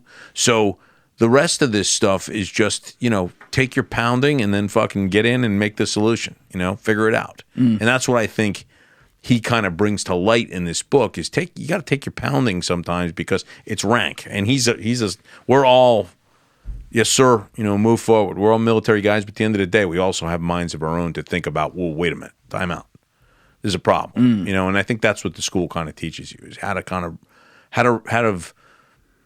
like I said, instead of always reacting, you're responding more. Yeah. In your personal life, in your private life. So there was no time for meditation. The only time I would meditate is honestly when I was like, holy shit, I'm going to pass out in this calculus class because I'm so beat. We had a dude, Muddy Park, in my class, Korean National.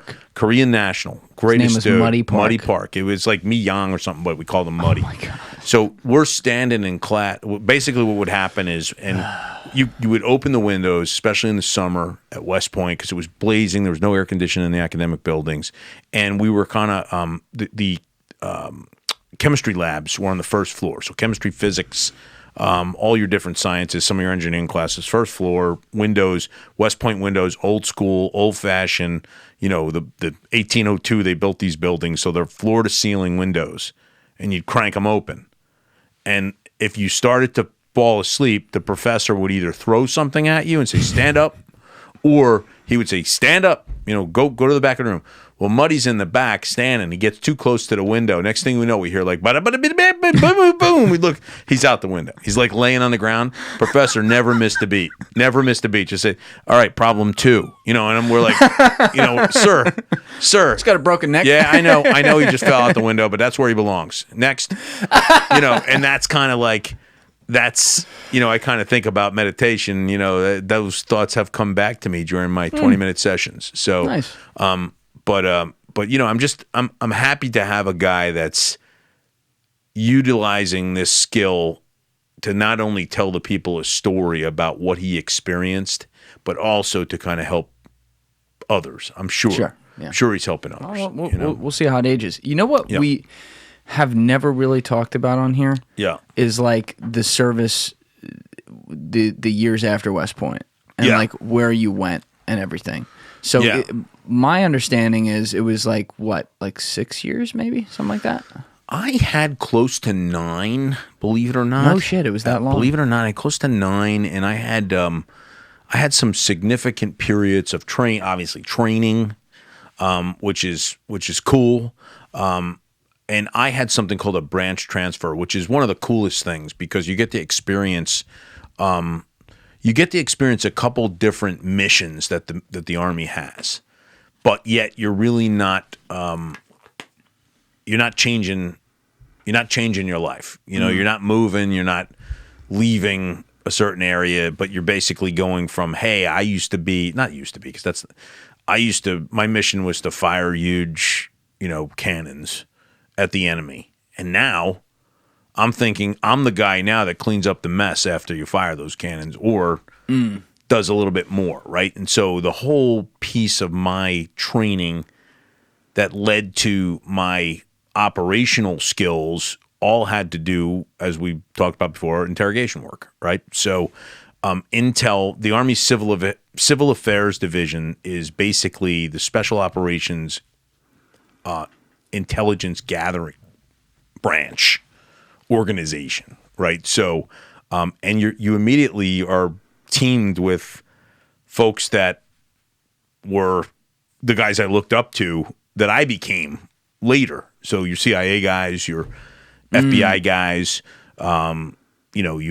your Delta guy or two, your Ranger Regiment guy or two. So it kind of was a team, very small level teams, concentrating on counter surveillance, counterintelligence. Where were you stationed? So the homestead is in Fort Bragg, North Carolina, but you're basically you're rarely at Fort Bragg. You're being sent. Yeah, you're gone. Not long missions. Now they're more under like even Civil Affairs now does something called a 9-18-9. So they're deployed for 9. Doesn't mean they're in the same spot. You could be deployed for 9 just away, right? And then you're flying around. Then 18 months home, where you're basically taking and digesting and analyzing all the information you gathered and providing it to operational units, and then 9 more deployed. That was not the way in my day. So it might have been 9 days away, 1 day home, 3 months away. Wow. 2 months home. My focus was pretty much South America and Africa. So, and then the training was really good. So the training portion of it was. Wait a minute. Yeah. This is like, because you graduated 86. I graduated 86, spent 3 years in the artillery. So not deployed. Not short deployments. Operational deployments. Including South America? No, not when I was an artilleryman. Okay. No. South America was interesting in the 80s with the U.S. It's interesting in the 90s and the 2000s and today.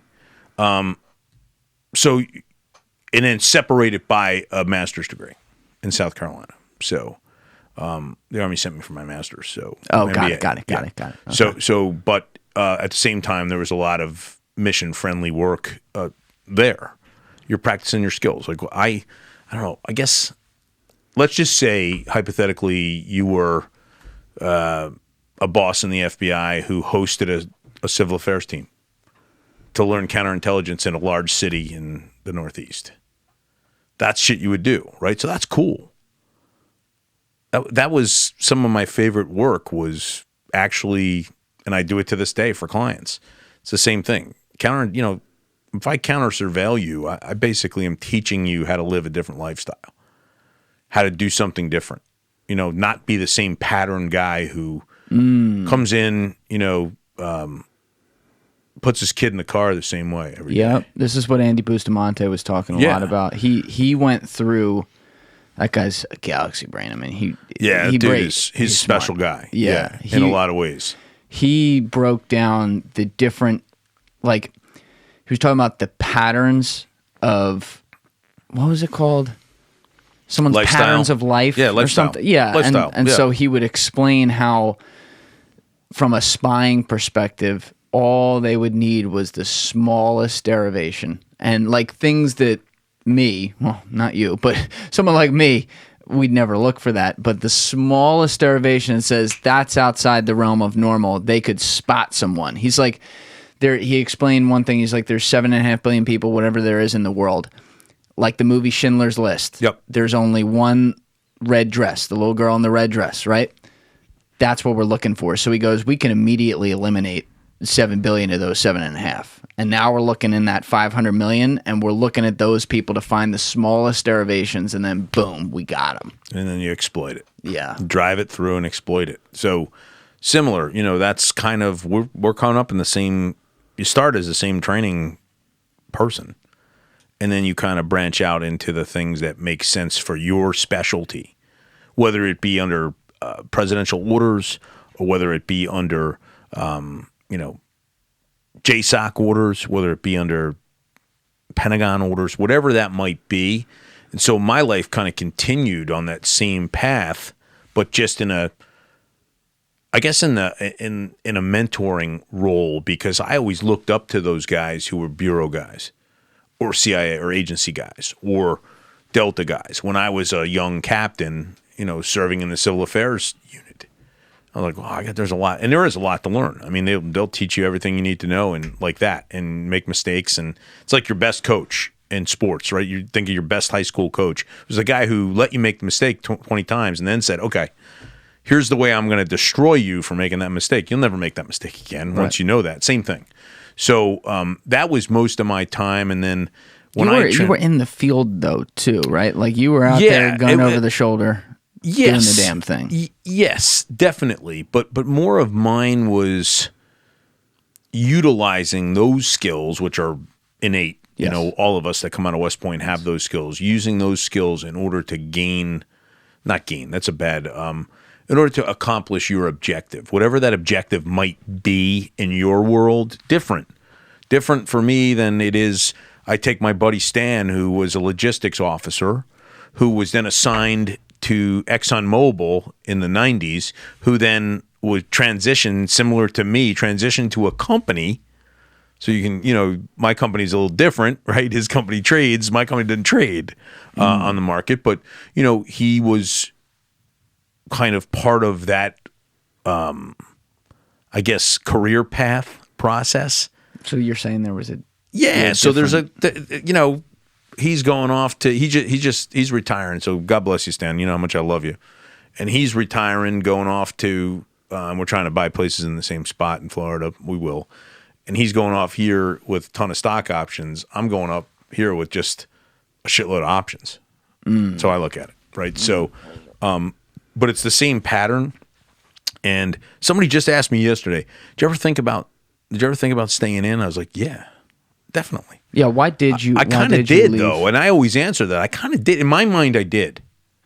Well, 9 years, that's not 2 minutes. And I took that and I transitioned it over to the Bureau's pension program, right? So in my mind, I did. In my mind, I did. Once there was like this touchy day at Quantico where they were like, okay, here's the deal. You were in, so you have to, they're telling each individual different information. Like what you did here, you need to sign off and resign your commission in the reserves because you can't do what you were doing and do what you're doing here.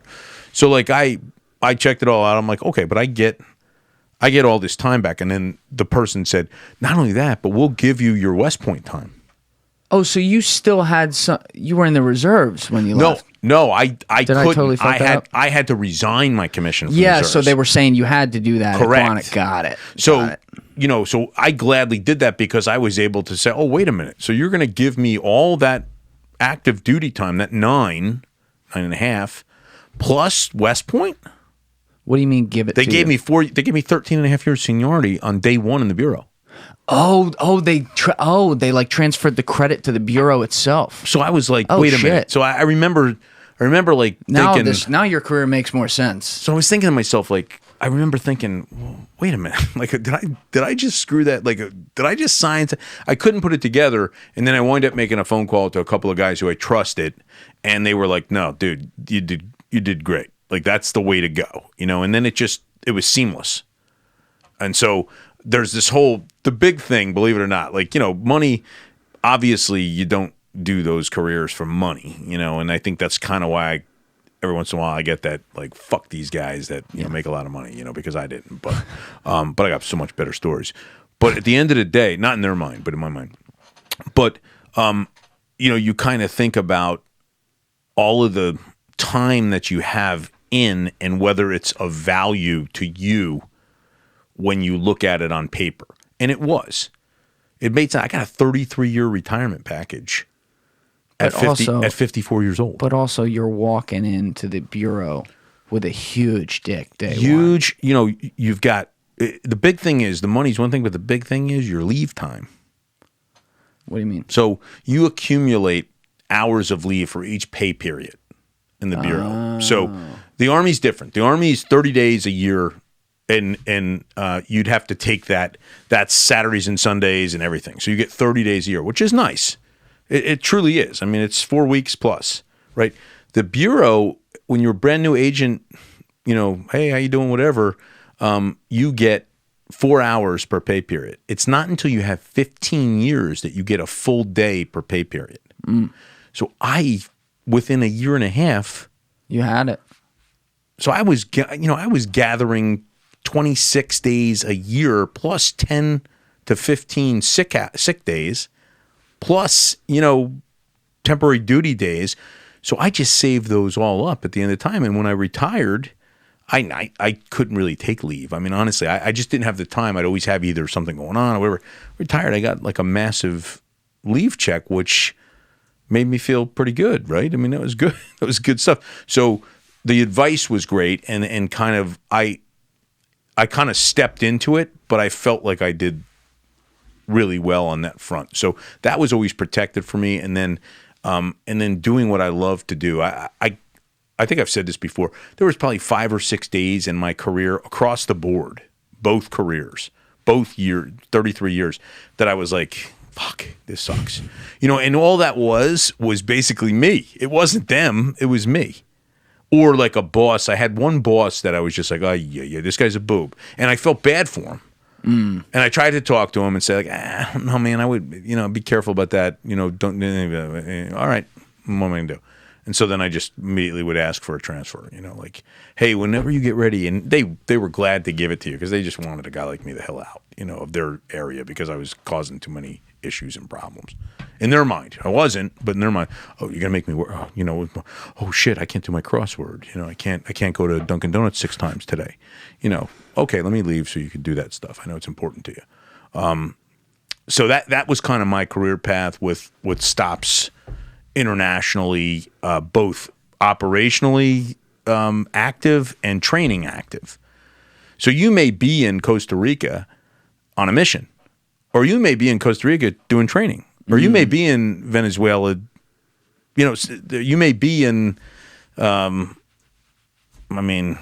someplace in Africa training, but you may be there actually doing a mission, and never and hence the one piece that you and I share back and forth on my writings. There's times when you let down for just a split second, and it could come back and chop you across the neck, right? So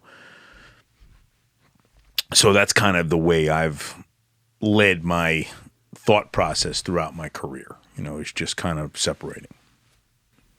Obviously, I'm always careful bringing this up, like when you start going to a place like that, and I don't think we've really even touched any of this on the podcast. So, you stop at the start or wherever you want to. But, how much these days, all these years later, outside of maybe some experiences when you literally are writing some fictionalized accounts that are very parallel to exactly some things, like how much do you still relive the worst, your brother's dying next to you? Less and less. That's good. But which is really good, and I attribute that to my wife. We've talked about that before, and less and less, and I think it's all your perspective of how you look at it. And I this is going to sound really weird, but I truly do believe this. If not me, then who? If I was there, I was supposed to be there, and I should have been there for those people, right? On both sides, on both fronts. What do you mean on both fronts? On both fronts, whether it be, watching it happen to somebody I love or making it happen to somebody I didn't. So I think war is hell, right? War is hell, but I think I've said this to you before. More of my craziness came later. In the jobs that I did later. How do you define, like, when you say craziness? Because I'm crazy. Out of control. That can mean a lot of things. Just out of control. So let's, if we could go back to what we were talking about with your training, with the training at West Point, right? And how it's very regimented and you're really not leaving any stone uncovered, unturned. And then something happens. Hence boxing class before calculus. So all of a sudden, and it happens on other levels day to day to all of us. It's just, I think that we're appreciative of being able to transition out of it quicker because of our perspective now. And I say our, I mean my wife, Sheila and I, right? So, I don't know if I've ever really talked about this, but hypervigilance and how terrible it is. And you can, if you're astute at reading people, very much so. And you could do the job I did easily, probably better. And you can see it in each other. I can spot a PTSer, whether it's at a Panera or on the beach. I can spot it in 2 seconds. I have been in places eating lunch at home, and I've had somebody come up and say, "Are you okay?" Wow. Yeah. So it's pretty evident, but what things that are you hasn't looking happened in a long for? time. What things are you looking for? It's the hypervigilance piece. So picture your routine, whatever your routine is out there. Whatever you do in the morning. I have a habit of usually putting the coffee pot on, taking the dog outside. It's early. It's mostly dark when I take the dog outside, kind of looking around and then, getting ready for my workout, whatever I do, or going and doing my thing. So that's a really healing piece for me now. I could smell the ocean breeze. I live close enough. I'm so lucky to live close enough to the ocean. Picture that being a disaster. So in other words, I come outside and I hear a whiz of a gunshot go over my head, and I see a car like pulling into my driveway and they're looking to hurt me, and I hear shit and I am looking in, and I can't get out of that. I can't get out of that sense. Now none of it's happening. It's not happening, but to me it's happening. You hear that sometimes. Yeah, that's hypervigilance. So there's guys that can't get themselves out of it. There's girls that can't get themselves out of it. Is that like I would imagine it's some sort of a hallucination? Definitely. But it comes with the real sounds and smells. And that's smells, the weird part. That's the creepy thing. Yeah. That's the weird part. And I've related. So I think what I'm saying to people out there, if there's vets or others, and PTS does not come because you're a combat veteran or you're an FBI agent. It can come from witnessing something or experiencing something as, normal, but not to you, right? So you can't rationalize irrational thought. That's okay. Like, you're still experiencing that stuff. Yeah. I don't mean to laugh. That's not me laughing. That's my nerves. But, you've got to seek the ability to kind of get yourself on the right path, because hypervigilance is a terrible way to live, and it's causing a lot of issues. It's causing people to take their own lives because they can't get out of it. When you were getting at your role on either end of the spectrum there, whether it was taking out the targets who weren't such good people or, your own falling, anyone I've ever really heard talk on this or that I've talked with personally, there's always I don't know if it's an element of the PTS versus a symptom of it as well, but there's the survivor's guilt thing. 100%. Do you still... Oh, that's the big part of it. That's the hardest part to get through. And what's helped me there is, I thought about, there was one morning I opened the garage door, I jumped in my FBI car to go to work, and Sheila came running out the side door. She said, "Where are you going? What are you doing?" So I'm like, "I'm going to work. You didn't kiss me." And so I was like, "Oh, all right." And that had happened 500,000 times in my first marriage. It just wasn't part of the deal, right? So she said, "Don't ever do that." Oh yeah, you told this one. Yeah, I remember this. Yeah. So I think that's kind of because of her by the way. Her deal with 9/11, right? Yeah, so whatever died. happened, and it didn't happen the way she maybe wished it happened, whatever. But at the end of the day, it just comes down to being able to kind of get yourself on a level playing field, get yourself as even keeled as you can, and meditation has helped me, like I said, and I've tried a lot of different things. I think just taking care of yourself, being kind to yourself helps you get to that level, and then try to take it down a notch or two. It's kind of like the feeling is different. It's just a different feeling, and it causes. I was thinking, it came back to me the other night. I don't know how many people. I'm sure there's a boatload of people in the audience that watched that show Ozark. Sure. And there was an episode the other night where the main character, I think was it Justin Bateman or Jason Bateman? Bateman, whatever. He is just an easygoing, straight dude, right? That an accountant type, but he loses his mind and he winds up beating the living shit out of a guy on the road because they weren't merging properly at, kind of a detour. And he just kept going, and it took me back. I was like, man, that's his form of PTS was through the experiences in the show that you watch, which is pretty well done. It's a little far-fetched, a little jump the sharkish, but that's the sensation that you can't control. I think I told you the story. I hadn't had anything that bothered me, and then during my separation between meeting Sheila and ending my marriage, I was at a place and a man pushed his girlfriend. And the next thing I remember... I don't think you told this. Yeah. A man pushed his girlfriend, and it was I saw it from across the restaurant, across the bar. And I wasn't I wasn't drinking. I wasn't, I was not a huge drinker. But next thing you know, one of my buddies who happened to be in the responding police department, he is like, "What are you doing? What's going on? Are you okay?" And I'm looking, and I'm like, "Oh my God." And I look, and the guy's destroyed. And I have no recollection.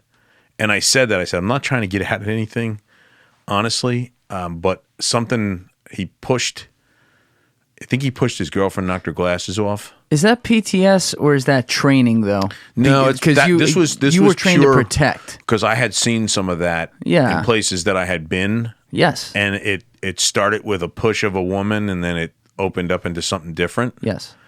And that must have been, training was there, but there was normally with my training piece, I'm going to be on top of that. I'm going to be able to stop at a point that's not going to cause, you can kind of, I guess there's levels, Sure. I had no level. And fortunately the guy was a really good guy. And he's like, "I fucked up. I shouldn't have pushed her, but man, I gave him a beating, and we're friends."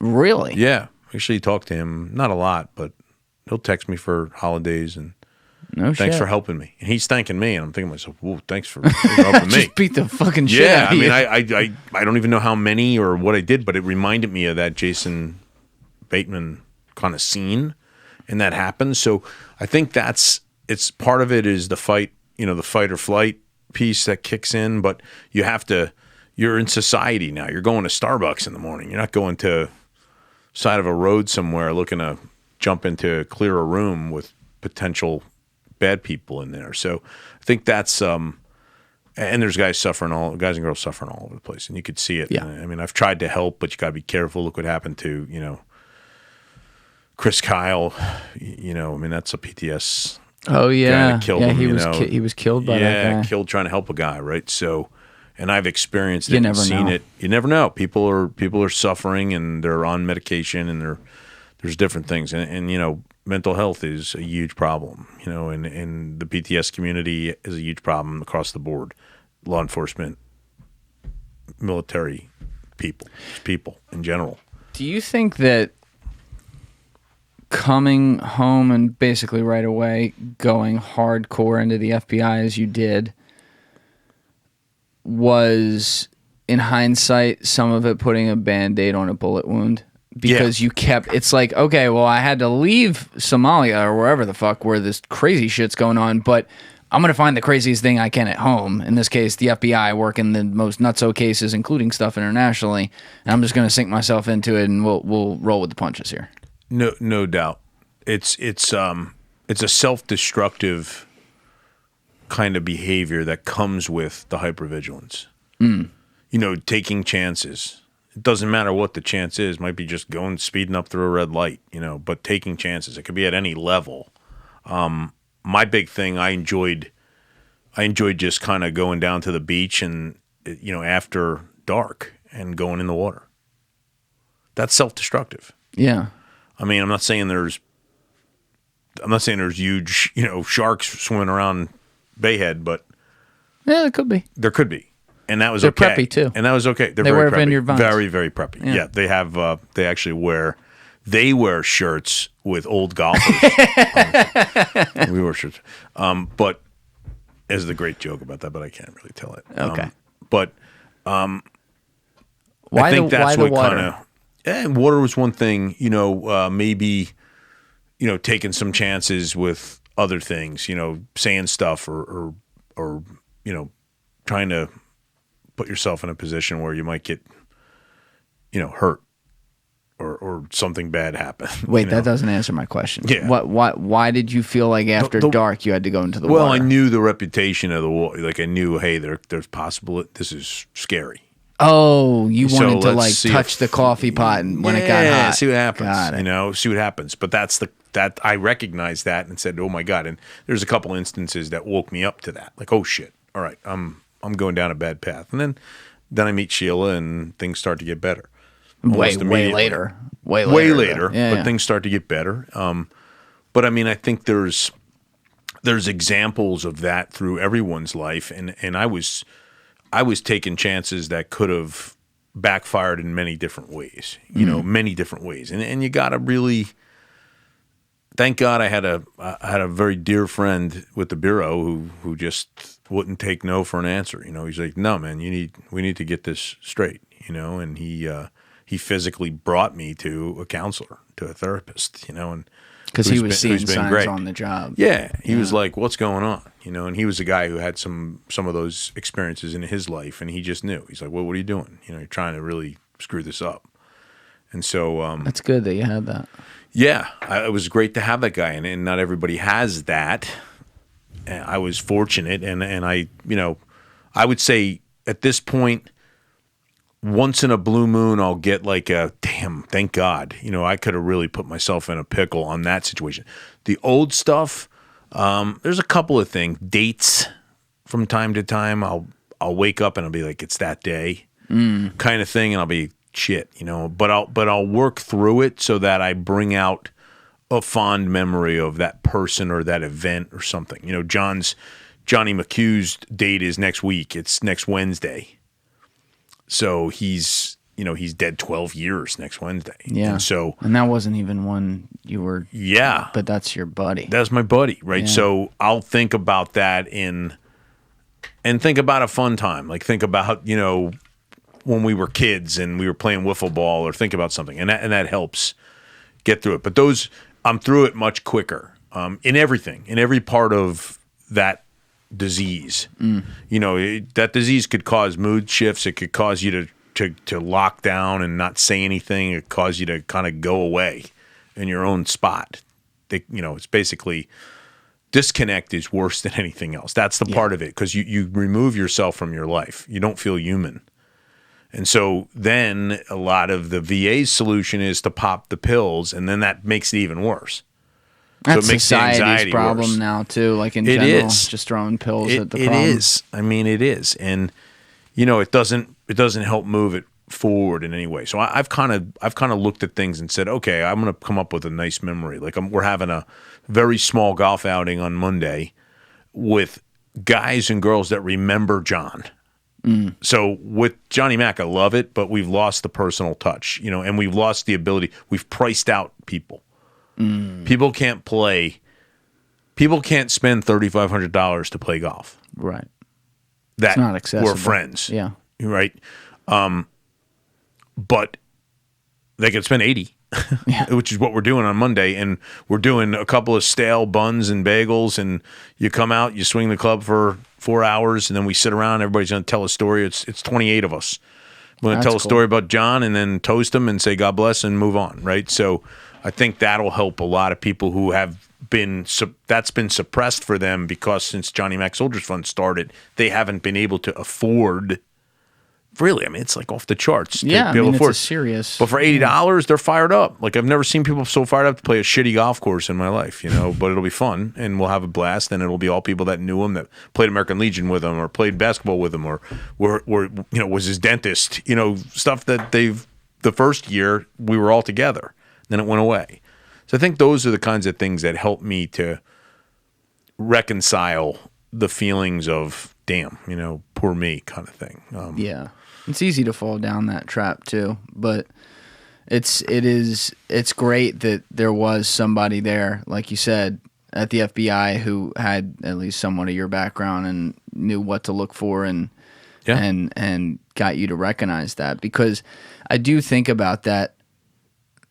And even I never even knew, for example, that you came in with 13 and a half years superiority, but now it does make sense. Like, you just went full high octane. And something I was excited to talk about with you that I've been afraid to in the past, but now I feel really good about it, was the undercover work. And I say this because you can't give details of like who, what, and where, and we're not going to do that. And like if you go to slip on something, of course, I'll bleep that out and take that out. So just be forewarned on that. Yeah. But I had Andy Bustamante in here, who was a CIA undercover spy internationally doing crazy shit. And he's same deal. He can't say where and of course. Exactly what and all that. But I had a chance to get, like, he's had to answer that stuff a lot on podcasts before, and he has his own podcast where he talks about it. So he's a pro at like kind of taking you there without taking you there. So I wanted to do something similar with you, because we've mentioned it in the past. You spent 25 years at the Bureau, and roughly, I guess, like 9 to 11 years-ish, you were on and off undercover. Yeah, I'd say I did a lot of cameos and then a couple of big ones, which once you become comfortable, it's similar to what we went through with podcast. Yes.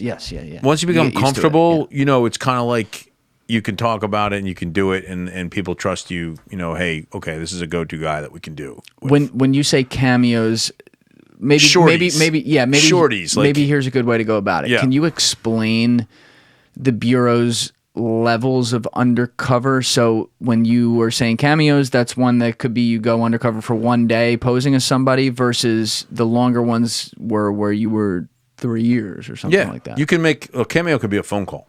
Trying to find out the scheme. Yeah. All the way up to, hey, I'm a recurring character. Like think of a series, like a comedy. I love when that guy comes on. You could do that. So you could be, oh, here he comes. Whatever the role is. It could be a fishing boat captain that entertains all the corrupt politicians down in the Bahamas, or it could be, hey, I got to find out what the scheme is on this. I'll call. All the way up to trying fully immersed in a role that takes time to establish. How quickly did you realize you wanted to do that? I didn't want to do it. I didn't want to do it. I just knew that when I was convinced of the first one, I just knew I was the only guy I believed I was the only guy that could make a difference and do it. It seems to me, and I might be wrong about this, is just always the vibe I got. You did most of this work in the front half of your career. All of it. All of it. So at Quantico, when you first went there, is that when the first seed was dropped on you? Like, Jim, in the military. In the military. In the military. Yeah. Yes. 100%. So when I got there to Quantico, it was kind of like, known, and we won't talk about the details of how, but through mutual friends, West Point friends that were in the bureau. Meaning you had made some cameos. Yeah, we had done some stuff in the military, and it just kind of carried over. And there were times I didn't talk to friends, my West Point friends, for a couple years at a time because I was so worried that somehow or some way I'd put them in danger. So I think it started in the military, and then I really got serious about doing it because I saw that there was an impact to be made and it needed to be made. But the only regret I have about doing the work is losing time with really good friends over the course of time. Especially like the long term. Yes. Yeah. Yes. So, but I realized the importance of the role and the importance of the case, quote unquote. What was the longest you were ever under? Meaning out of town, no one knows where you are, what you're doing? 14 months. Holy shit. But with visits, with time in between, but very specific as to nobody really. There's one or two guys that know about that. And what's it like with your family? Very difficult. But then you tell them. But then you start to live the life, right? So you got to be careful. You got to be careful of how that goes and what goes down. And I was fortunate. The first one, my kids were babies, literally. So I didn't miss any time. I think about that now. I think about.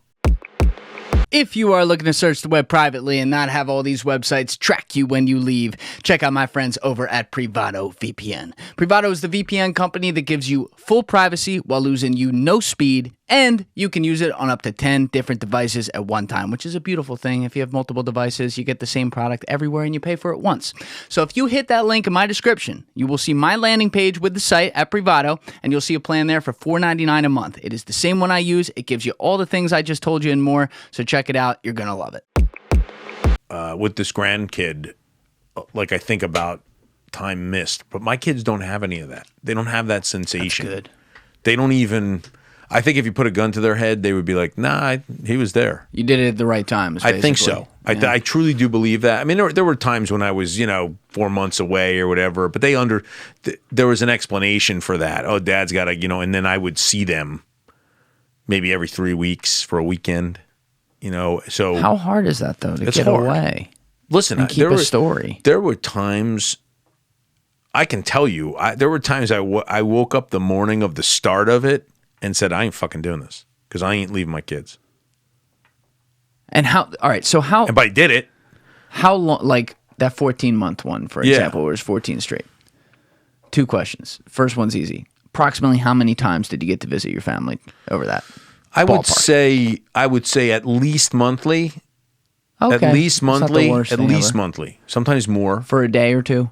Yeah, or extend it. Because you always have a story on the other side, right? Well, I gotta go. Oh, you want that? All right, I'll go get that. I'm gonna be away. Don't call them. And then you come back with it because you stop by the lab in Quantico. It's pretty easy to get it. Yeah, you pick it up. Okay. Right. So you're always, which is kind of, if you think about it, that's counterintuitive too. What bad guy always comes up with this shit? Yeah. But whatever. Part of the job, I guess. Whatever. I mean. You definitely do a good job kind of making sure you vet the people that you're going against, and they're not the smartest dudes in the world, so fucking make it happen. Yeah. Now, the second question is, like, for something like that, yeah, how long is the ramp-up process before you start? Not long, because you're introed by a source. No. I mean the training process. Oh, like no. you had experience at West Military Point. trained me. Really? Military trained me with the counter surveillance, counterintelligence, and just being that I had better. The bureau runs a certification school for undercover that I never had to go to. Really? Yeah, because they I just stuck your ass they out were in the like, field. they were like, we don't get any better. Guys like him teach the class. That I didn't know that, and I found out after the fact. Well, all right. Here's another question. Like, what was the longest period of time you were operating undercover when you were in the military? A month. All right. Well, that's not 2 days. Because they're different objectives. Sure. We want to put an FBI or a CIA undercover wants to put dude in jail or get him to flip. CIA wants him to flip. FBI probably wants to put him in jail. Or both. Yeah. Either way, right? The military objective, yeah. Kill him. Yeah, or get him to cooperate. You know what I mean? Interesting. So it's kind of like a shorter period. I don't even I'm lying when I say a month. I don't think I ever had a month. Couple weeks. See, this is still different. To me, this is different because as you just pointed out, the objectives are a little more totally different. Yeah, they're in a different playing field. And your mindset is different because of that. You're also in this case doing it. Not to say this didn't happen at the FBI, but a lot of times it could be a domestic thing too. But when you're in the military, it's an international thing. So you're operating as like more along the CIA lens. Correct. There, right? So you're an international American out there doing whatever your cover story is. But I'm shocked at that the Bureau, I understand obviously your resume was insane and you had done some serious work. But plus I had cover from guys that, it's like having a dude that's going to introduce you at your confirmation that's going to put you, let's just take it to like a government level. So you have like 4 or 5 guys that in the Bureau that were in my world before so like for a long time. Through. Yeah. Like, it'd be like those people that were supposed to certify me would be begging me to do it because of those guys that told them, what are you, fucking crazy? This is the only guy to do it. So that is wild to me though that you would go on because and the other thing that I can't say is like I have the knowledge of some of these and what you did and how and who it was with and all that, and it's like my thought has always been, I don't know if I ever said this to you, but like you had all the skills. This is probably a Captain Obvious statement. You had all the skills to be an amazing actor. Yeah. Oh, like, did you want to be an actor? Like, I remember people always saying you should do stand-up comedy. I'm like, what the fuck? Nobody's gonna laugh at my family stories. Not stand-up comedy. But I mean, like acting. Yeah. I mean, I never thought. No, I never. I mean, I thought, well, look at but your. That's what it is. Look at your skill sets. Yeah. You had to go undercover with mass murderers and shit. As Leo would say, you got a mass murderer. You're right next to him. Right? And you're doing all that shit, but then you're also an interrogation expert where you got to do what? Well, you're trying to figure out whether or not you got to gain as much information off the guy as you can. And you got to make him feel comfortable. Oh, you got to tell him everything he wants to hear, which is the key to interrogation, right? I mean, minimization is the key. Like you're telling me you couldn't put on an Oscar-winning performance with a script. I'm telling you could. Maybe. I don't know. It's the highest stakes, I fall man. asleep, though, in the middle of it. Shit isn't real. What Fuck a great this. scene. DiOrio's out again. He just fell asleep again.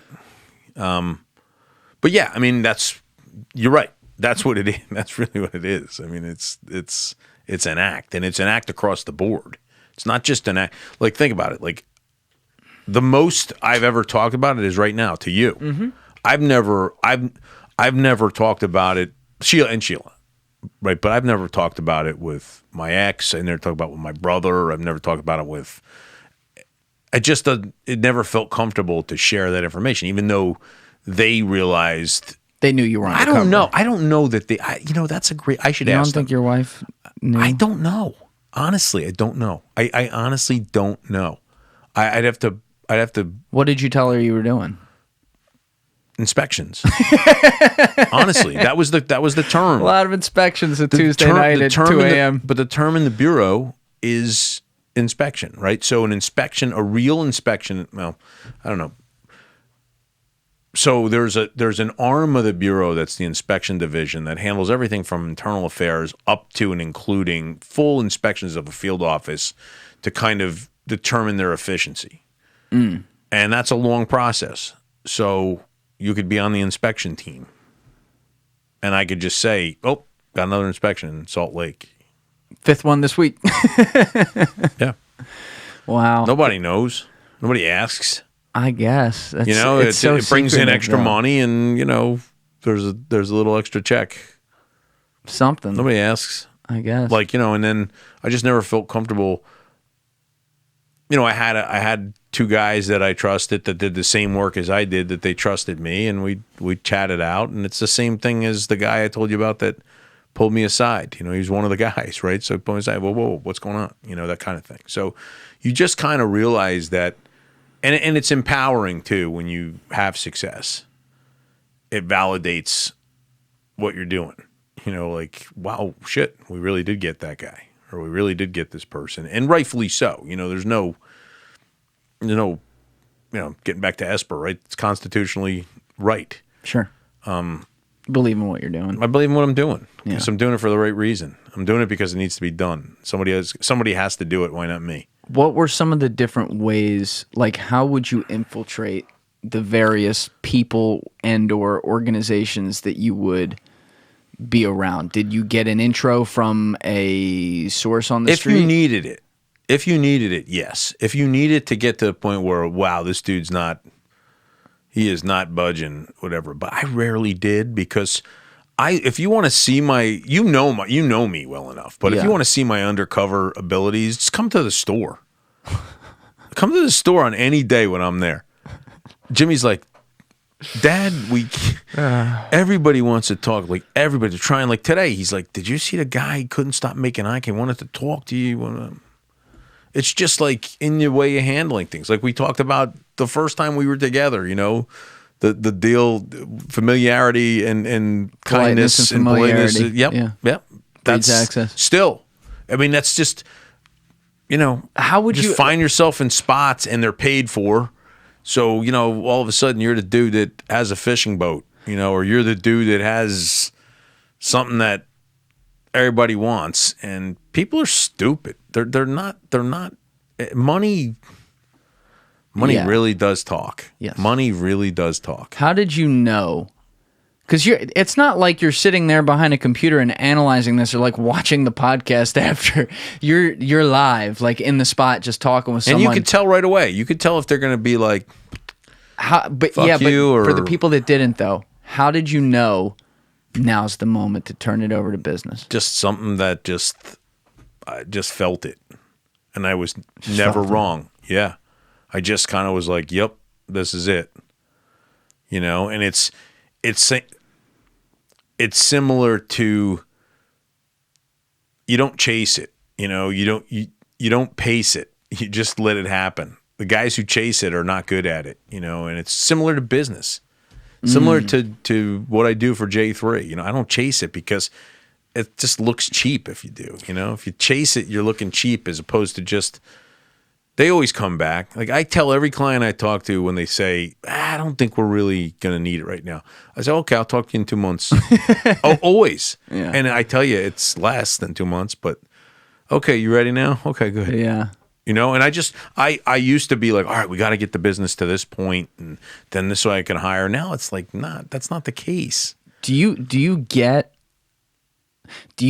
actually into the character, though, when this is happening, or in your head are you also still fully aware I'm Special Agent Jim DiOrio? So, because I asked that because I'm Fred and Joan's son. That's what used to help me. Oh. I'm Fred and Joan's son. Yeah, that's just. So you did. So there was something. Yeah, I never thought about the Bureau or the Army, or I'm not Captain Jim or whatever. I'm Fred and Joan's son. So you were able, that's kind of what I was getting at. You were able to be present in the moment without calculating. So when you hop on somebody where it's oh, now's the moment to go. It's not like in your head you were saying when's he going to mention this thing that we studied back at Quantico, or you were more just waiting for the opportunity, and then naturally you're oh, wait. But do you ever because you said something you take that shit home with you and stuff. So you could. without You could. without definitely. revealing anything, like I know you and I have talked a little bit about, I don't know how deep we got into it, but like in some of these jobs, like you had to do hard drugs and shit like that. Well, you make your choice, right? So you kind of be the guy that does X, Y, or Z. You know what I mean? Like, hey, I don't do, and you're adamant, I don't do that shit. I never did like fucking coke or never that. Really? Yep. I was like a boozer. So And you like had no Vicodin, problem. I was like, I'll tell you what it was. Like, I'm comfortable saying it was like a shot of booze, a Vicodin, a shot of booze, a Vicodin. Oh, you would do Vicodin? Yeah, that was the thing. Well, that's some real shit. No, it's real shit, but it was. I mean, I'd feel better it about was you doing coke than it was Vicodin. because it was a signature. What do you mean it was a signature? That was my signature. Oh, fucking Jerry's here. But it's I'll fucking Vicodin. do that. Yeah, but it was half. Our own prescribed. Oh, so you I would had bring fakies. it. I would bring it. Yeah. You had some fakies. Now there was times when they would bring it and say, "Oh, fucking here, I got it this week," and you do it. Did you have any trouble weaning off that when you were done?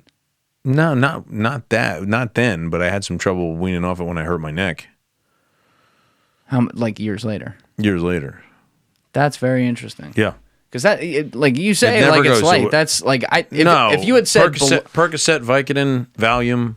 if you had that said was below, my thing. I would have said, all right, well, that's not too bad. Versus when you say that, like that's way higher on my. Yeah, I mean, just- everyone I know did blow, so like that's not. Yeah, I never that's did not that. A big deal I to me. never. I always looked at it. I always looked at prescription drugs in the time I was doing it in the '90s as not being a big deal. Now I know it is, Yeah, but so it wasn't to perspective. me. Okay. Yeah, it was perspective then. But that was my thing. Like a shot, 3 shots, and a Vicodin. That was, and the guys were fucking great.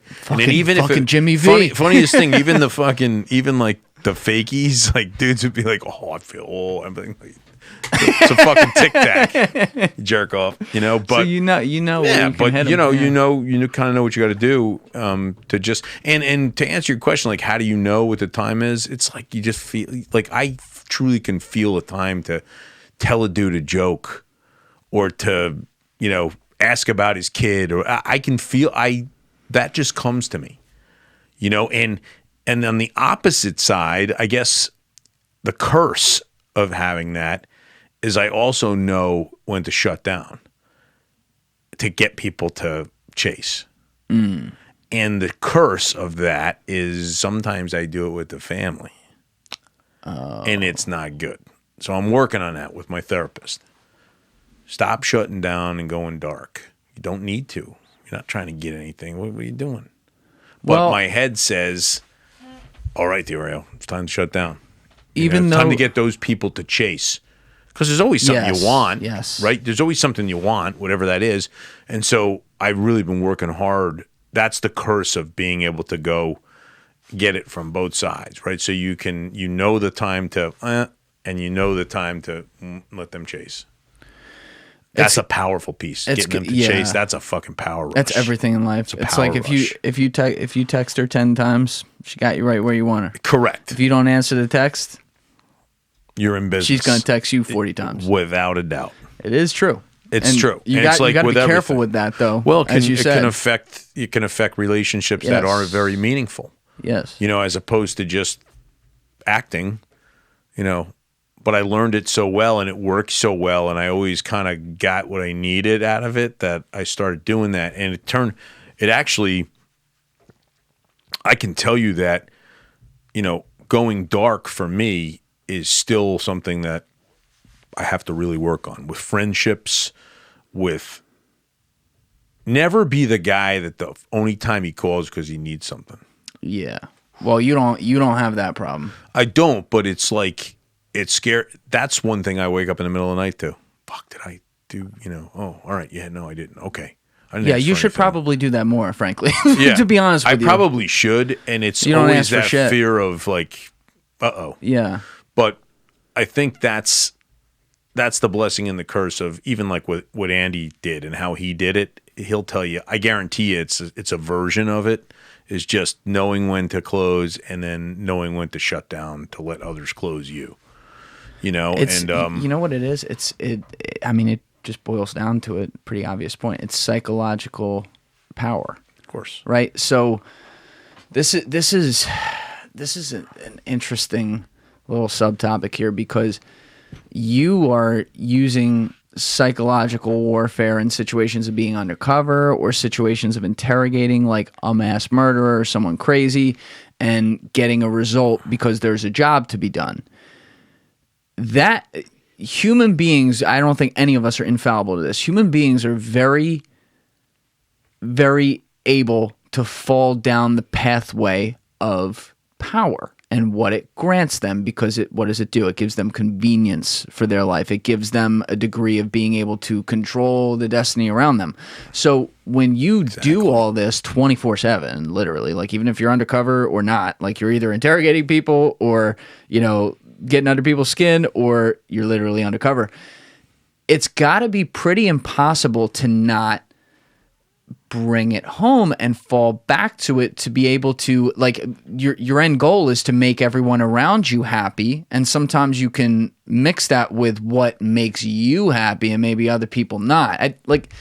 I think a lot about what Matt Cox actually said when he was on here. You know, this is a guy who was, let's call it what it is, an infamous fraudster. He learned how to pull the wool over literally everyone's eyes, lie, cheat, and steal, figure out the way to do all this stuff. Later worked for the Bureau, though, in prison. Yep. So he's on the good side now. Yep. But he says, like, even today, and I would describe Matt as one of the most frighteningly self-aware people I've ever met. Like, the things my first time meeting him off camera, even on camera, that he was willing to say about what goes on up here, I was like, wow, like, you really, good for you. Like, you have figured it out. That's great. Absolutely. But like, he'll even say that, like, today, this part he did say on the podcast I had with him, like, with his girlfriend, she can never win an argument. And he's like, and this is the connotation is this can work against you. This is not an all positive thing at all. But he's like, I'm so trained to go through every possible thing that could be thrown my way ahead of time. Why? Because when I'm walking into a Social Security office 20 years ago to get an illegal number, I needed to know every possible rebuttal, just like a salesman. You know, so whenever something's going to be coming up, it is unfortunately like a second nature in my head to just think of every possible thing she could say. And even if I don't have the evidence on me, I can beat her every time. He's backstopping himself. Yeah. So like for you, he's backstopping himself. That's an art. It's got to be so hard to say, you know, I'm going to even the playing field. Yeah. We're not going to do any of that. Let's just talk. Yeah. Yeah. I mean, it's the minimization piece that I learned a long time, probably as a kid, to be honest. That ain't so bad, you know, don't worry about it. You know, we're going to do this or do that. And people just respond to that because they're like, oh, this guy really thinks I'm all right. I'm okay. Yeah, it's not that bad. Yeah, it is. But I want you to believe that it's not, so that you'll tell me more about it. And then I just know, like, shutting down is the most powerful piece in the world.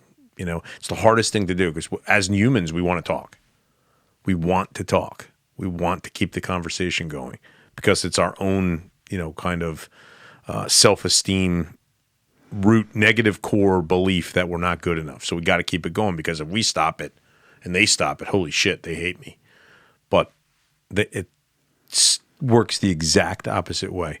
The less you reach out, the less you do, the more, especially when people need to know. Bad people need to know. Just like you said, Matt Cox, he needs to know. Yeah. What's going on? What's happening? And I can tell you, in the greatest cases ever made in the Bureau, is because bad guys couldn't leave well enough alone. They had to come back and ask one more question. They had to come back and talk about, do you know what if we get caught, do you know, to show how, I'm so fucking crazy. I know if I get caught, I'm going to jail for 30 years, but I want to tell you so you know what a badass I am. That's always the way it was. So I just wait for that opportunity for them to tell me what a badass they were. Toughness in the face of fear. That's an interesting. Exactly. Wow. Yeah. Right. You know what peace through strength. Yeah. Peace through strength. I can't imagine, like, the shit you got a lot of years on me too of experience, the shit you've seen of every type of person, good too, but also, you know, the worst of the worst. Yeah. And the amount of stuff, you know, like when I first met you, I I like to operate off conservative assumptions with stuff like worst case scenarios. I'm like, this guy knows every single thing I've ever done. He could read my mind. Just like, okay, who cares? There's no, like, I already don't, I'm a little nuts. Like, I don't really put up any kind of guard. But I'm like, if there's any governor on me whatsoever, there's no point putting it up with this guy because he's going to know. And then the reason I say it's like, when I look at you, I can't imagine living like that is because I guess I figured out in deciding to do this, like my talent, my thing is talking with people and understanding what's going on. And do it very well. Thank you. But, you know, you improve as you do this too. And I get you in here. I get you right in my ears, staring right across from me. We don't do any of the Zoom shit. We're fucking talking. Exactly. And I have a lot of episodes where I get somebody in a talkative mood across from me, and I ain't gotta do shit except study. And you know what? You know what else? Another advantage I have, and I'm sure this was applicable to some things you did in your career, but it's like I have to watch it back on the video, and I gotta watch it frame by frame.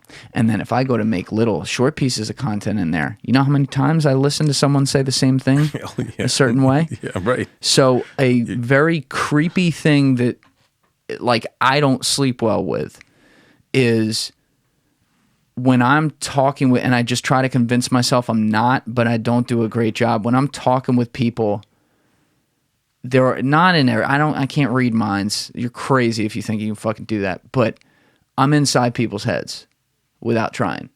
I see every little twitch that they do. Just when I'm bullshitting with somebody at a party, I know where their insecurities are. Absolutely. I know. It's like an open fucking book. And then I'm like, I'm a douchebag doing a podcast.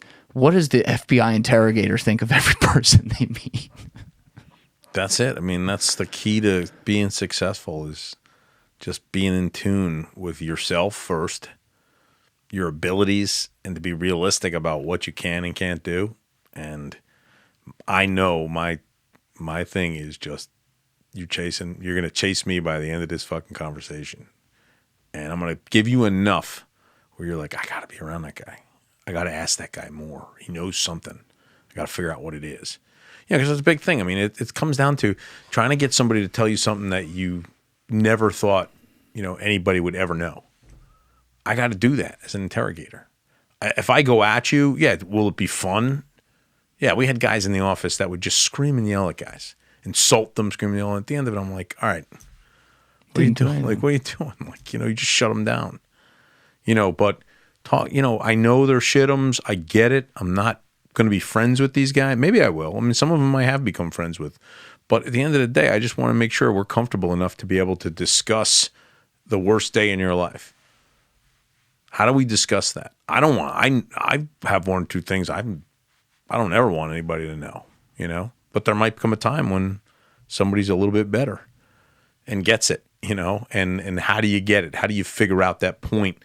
How do you figure the vulnerability? How do you figure their their negative core beliefs is the key to it? Are they I'm not good enough. Nobody will ever love me. I'm always ignored. I'm dismissed. I've been abandoned my whole life. You got to figure that out first. What's making this dude tick? Is this an abandonment issue? So you ask questions about family, thinking that your thought is, I really want to know, or their thought is, he really wants to know about what my dad did. My thought is, I want to figure out how fucked up your mother was. That's really what it comes down to. And I'll get that through normal conversation. That's one of the keys to interrogation is through all the things that we all have. How do I get you to talk about something that you think is very normal that I know immediately, oh my God, we got a nut, and it's scary on that side too. And I think the other reason I think I was better at it is because I did always have that self-destructive piece. There was a little something there, and that comes from not being good enough in your mind. I was 10 years younger. My brother and sister, I always had to prove myself. The silver lining is they drove me to be who I am. Mm. At the time, I didn't think so. But now I look back and I thank them. Thank you for driving me to be who I had to be. Even the unintended stuff. Even the unintended stuff. Even the ability to just talk to people and figure it out. And the only people I have trouble with are the people who are more insecure than I actually am. More insecure than you are. There's a lot of things in life where people can use their weakness as a strength to get a result, right? And I don't like to overuse the whole "my strength is my weakness" thing. It is applicable though. Like, it's not, there's people who are like, never do that. There are things where it's like, yeah, it really depends on the situation. And do you think part of that in this case is because when the lights are turned off and you're alone, you do know very well what those insecurities are? I'm more in tuned to my stuff than probably anybody I know. More in tuned. Yes. It's a wake up. You know, it's something that I wake up to often. You know, like, man, even like you said before, I don't ask for anything. Now, part of that is I think part of that, the large part of that, is in the chase, right? Because I think it's worked for me. There's a small part of that, maybe even a little bit bigger part than I want to believe. That's just because what if they fucking say no? You know, what if they say no? Rejection. What do I do? Dismissal is my core negative belief, is dismissal. What does that come from?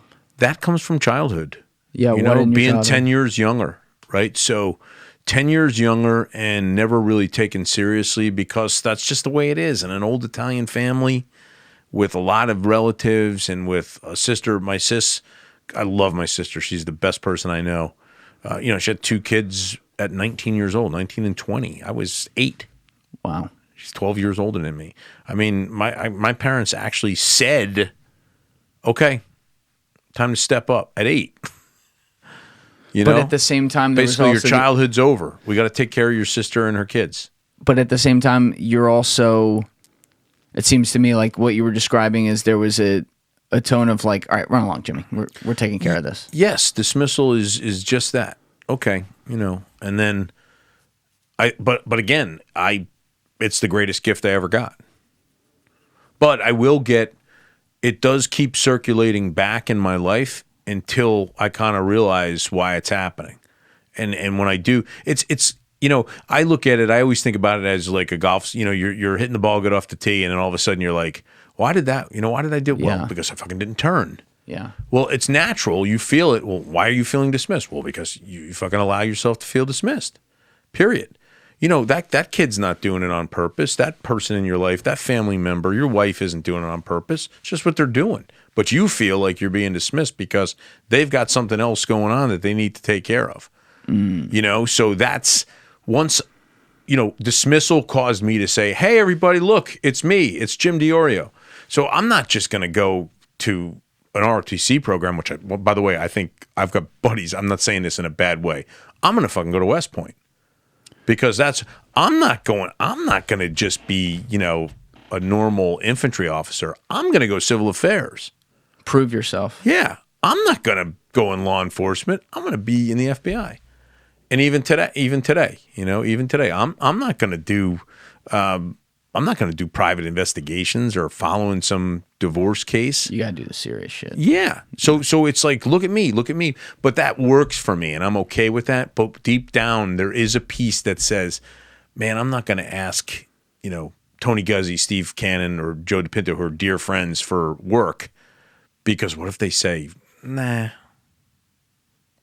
They're never going to say that, but in my mind, that's kind of the one thing. Now, that doesn't mean I haven't said, hey, I think I can help you in this situation or whatever, in a way that I can do it in.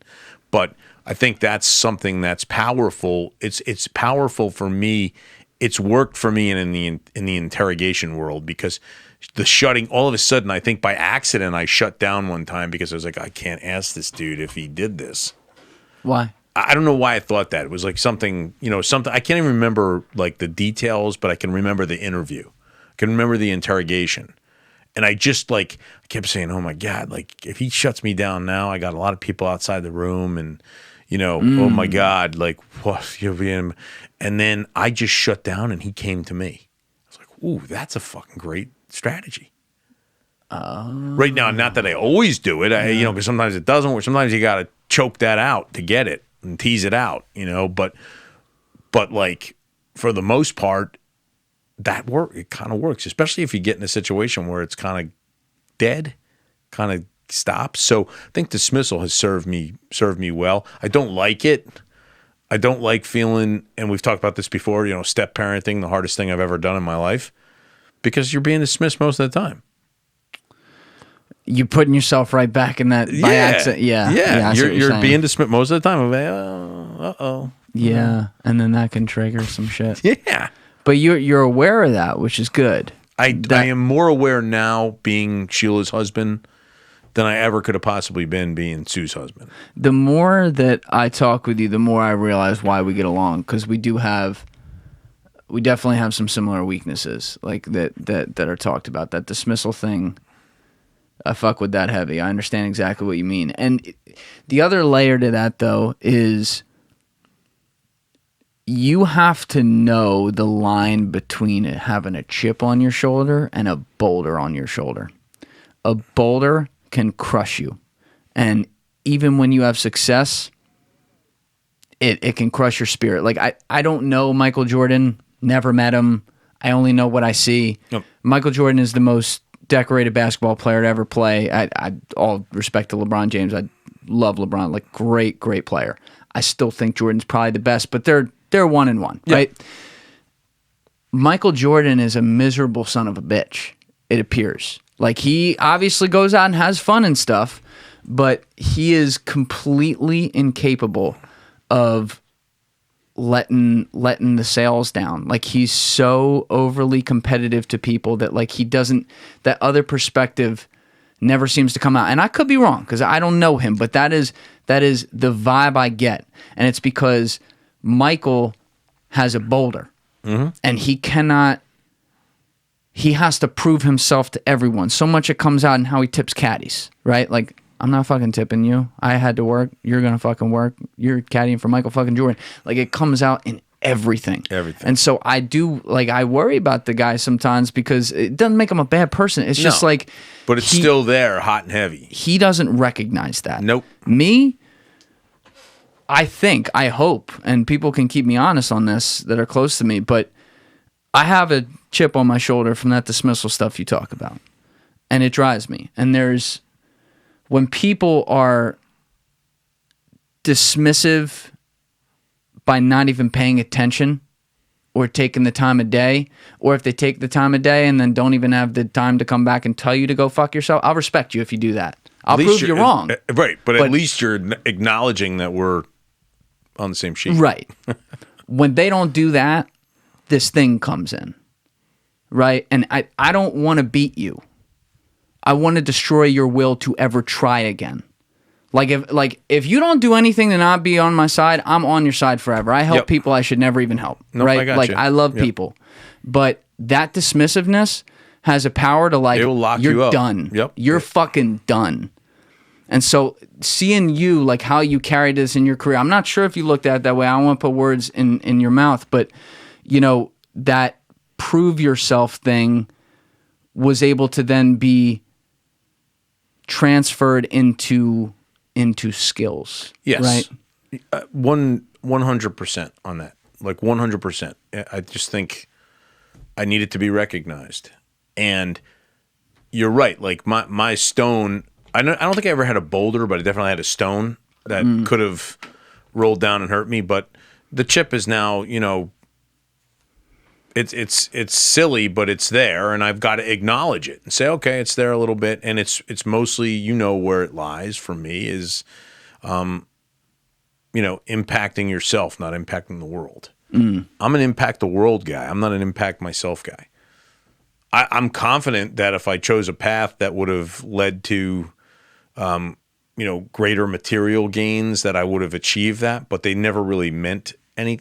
They've never meant anything to me. However, I must acknowledge that I hate seeing other people with it from time to time that really haven't accomplished, in my mind, anything. Right. And that's wrong because I don't know. They're feeling like they're feeling as impactful as I feel.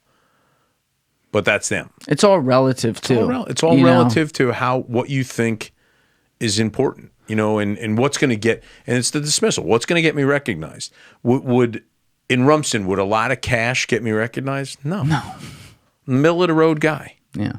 Sheila and I would be middle of the road people in Rumson. Maybe not even. We might be on the lower end. But when I'm at the golf club and somebody says, "Oh, that's DiOrio," he X, Y, or Z. They look at something, they find something. He was a guy who, arrested this. All of a sudden, that's my resource. That's my material goods. The intangibles are my material goods. I pull in a Jeep Wrangler. Everybody else pulls in a, convertible, whatever. You're doing half that on purpose, though. But that's me. I mean, I've never been a car guy. I've never been a watch guy. Yep. Right? I just never have. Timex Ironman was my favorite watch of all time. In my car, this is the greatest car I've ever had. It's got the one-touch roof. It's great. I think in a way you that's like part of you reminding people a little bit. Because the other thing is, guys like you, I think about like military people who go overseas and come back. They got to see some of the shit that people fight over and just be like, "What are you doing? You fucking idiot." Yeah, what are you doing?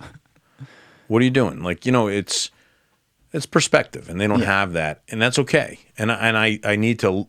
Well, I'm much better at it, but just learn that that's okay. It's okay. It's what they know. It's what they feel. It's what they think is the right thing to do. Obviously, they believe in what they're doing. So I can't sit there and say, "Oh, let me judge you in what you believe in." No, that's your belief, and I think my dismissal has caused me to look harder at people to kind of try to realize what their issue, what their negative core belief is. And that helps. And sometimes you'll even thank those people. Like, I could think of a person right now that I thought I, had real big time problem for what he did and how he did it and, what happened in the end. But then I look at that person and they're alone. They've got nothing. And I feel bad. And I think that's when you've healed, is when you can look at somebody and say, "Listen, I don't know what your path looked like. I wasn't in the middle of it. My perspective was that it was these three things. But at the end of the day, man, you're sad. Like, you're a sad dude, and I feel bad. Not that I'm going to help you, but I feel bad." That's the other side of it, too, because this is the difference with, like, grudges and stuff. When I was referring to that dramatically a couple minutes ago, I mean that as motivation to where the very rare people turn into that boulder. But the way the thing I deleted from the end by accident there that's very important to say is you get your use, you drink the water from that cup, and when it's done, it really is done. Like there are people that I used as motivation 2.5 years ago that now I'm like, oh, well, they are a really sad person. You know what? God bless. I hope they do better. You do. Right? Guys like Michael Jordan can't do that. No. They never forget it. No, they can't forget it. And so I do believe that that's the ultimate healing piece, is when you can look at somebody that you had a big time issue with not that long ago and say, "Man, I really do feel bad." When you were going to not even just interrogate people, but that's the best example. Maybe start to study people, start to make cases on them even before that. How much of creating the profile was it you trying to get back to their childhood and the environment they came from? It's a piece of it, for sure. I would try to think about what incentivizes this particular person. What is the reason that they're acting or doing what they're doing? And a lot of times that would go back to a simple childhood piece, abandonment piece, or physical abuse, or a dismissal, or any of those things that are. There's only 5 or 6 of them, really, and then try to build from there and say, okay, now why are they doing what they're doing? Why are they trying to move this cause forward? Why are they trying to move this fraud forward? Why are they trying to move this, complex financial situation forward? Who is looking at them differently? Who are they trying to impress? Is there someone that they have to beat? Is there someone that they hold that chip on their shoulder for? what have others said about them? That's a powerful piece. And with the internet now and the dark web, you can find shit that people have said about certain people that you're looking at and say, oh, wait a minute. This could be it. This could be it. And, you talk to a guy like Raj, who you had in here, which was the greatest interview of all time. And his book is amazing. There's people that have said and continue to say shit about that guy, not knowing the facts. Yeah. And I think it drives him to kind of put out there, look, so much so that he didn't cooperate. That's exceptional. He handles it. I will say this, regardless of what people think on that case or what they think the facts are, or what they don't, he is one of the most classy people I've ever met in my life. And, guy's worth billions of dollars. Billions of right? dollars. And he wants for nothing except there's something that he wanted for. I have sat, because of what I did, Yep. I have sat with some insanely wealthy people. Yep. And, some of them aren't great. Others are great people. So I don't want this to be generalized and misheard. But to a man, there's a number up in the 9 figures where when you are sitting across from this person, there is a thing. There's just a little thing. And a lot of them aren't trying to do it. It's in their eyes where it's like, exactly. I'm me. Exactly. You're you. Right? Poor you. None of that with him. And I was off camera with him for at least 3 hours that day. He was here the whole day. Not one fucking shred of it. And then when you go through it and everything, I do care a lot about intent. It's key. It's key. Negligence key. Can't be a full excuse with stuff. And I think all across the hedge fund industry, there was some negligence, especially in that era. But I genuinely think he had zero criminal intent. Zero. And so when I look at that, I'm like, wow, here's a guy who has every reason to shut up, throw up his middle fingers and say, fuck you, and go into the sunset and enjoy his life. But he has taken the time to raise the issue of like, hey, they fucked me in some ways. I'm worth billions of dollars. I had all the money in the world to fight them. What are they going to do to the guy that has no money? I respect that a lot. So do I. And I think his critics are those that wish they could be financially in his position. Yeah. They're shallow motherfuckers. Mm-hmm. I will say that. They're shallow dudes.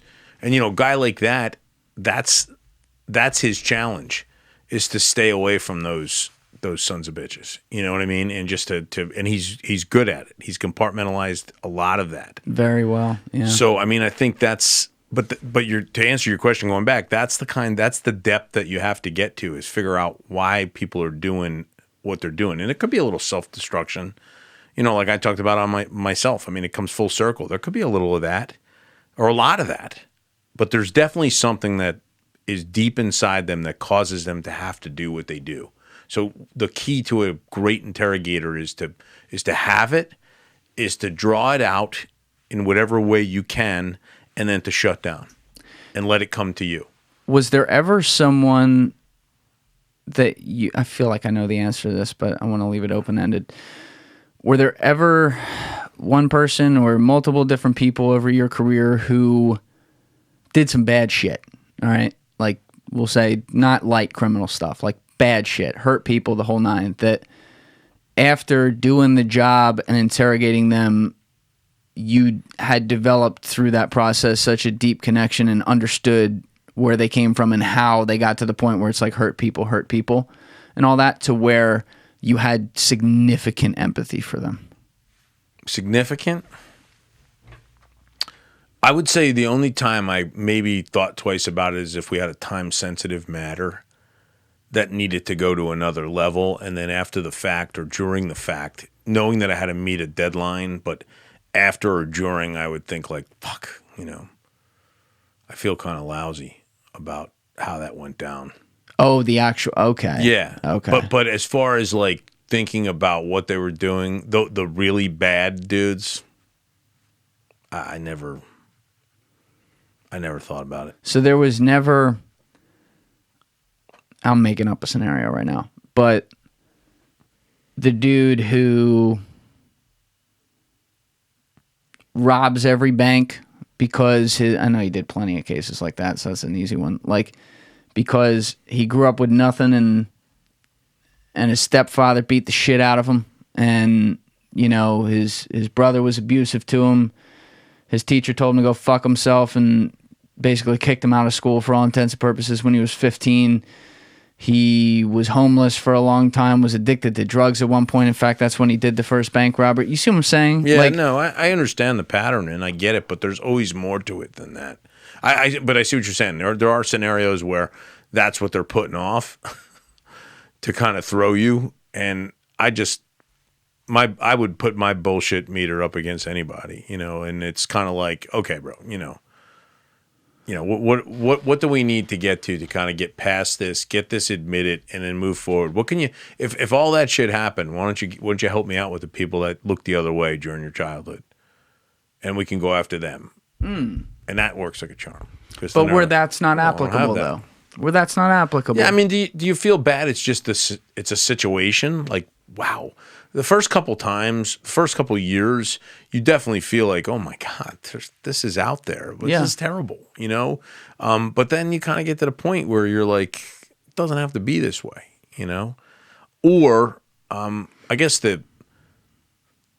I'm not there yet. I'm not evolved enough to think this way. My wife does, but like, well, this had to happen. You had to have gone through this to get where you are today, to be able to sit and talk and tell somebody about all these things. And maybe that's your healing. I'm not there. I'm going to be honest with you.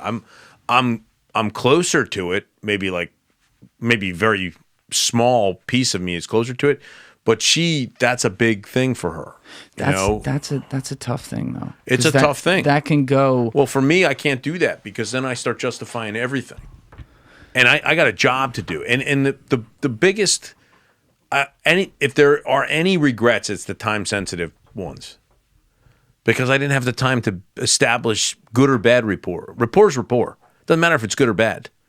So you didn't get anything out of it. You're saying? Yeah, I mean, I just fucking like cranking people down to get what we need, because if we don't have it by this time, we can't disprove some type of fact, or some type of chatter. So, I mean, I always got something out of it because I just improved my skills. So I improved my ability to help people.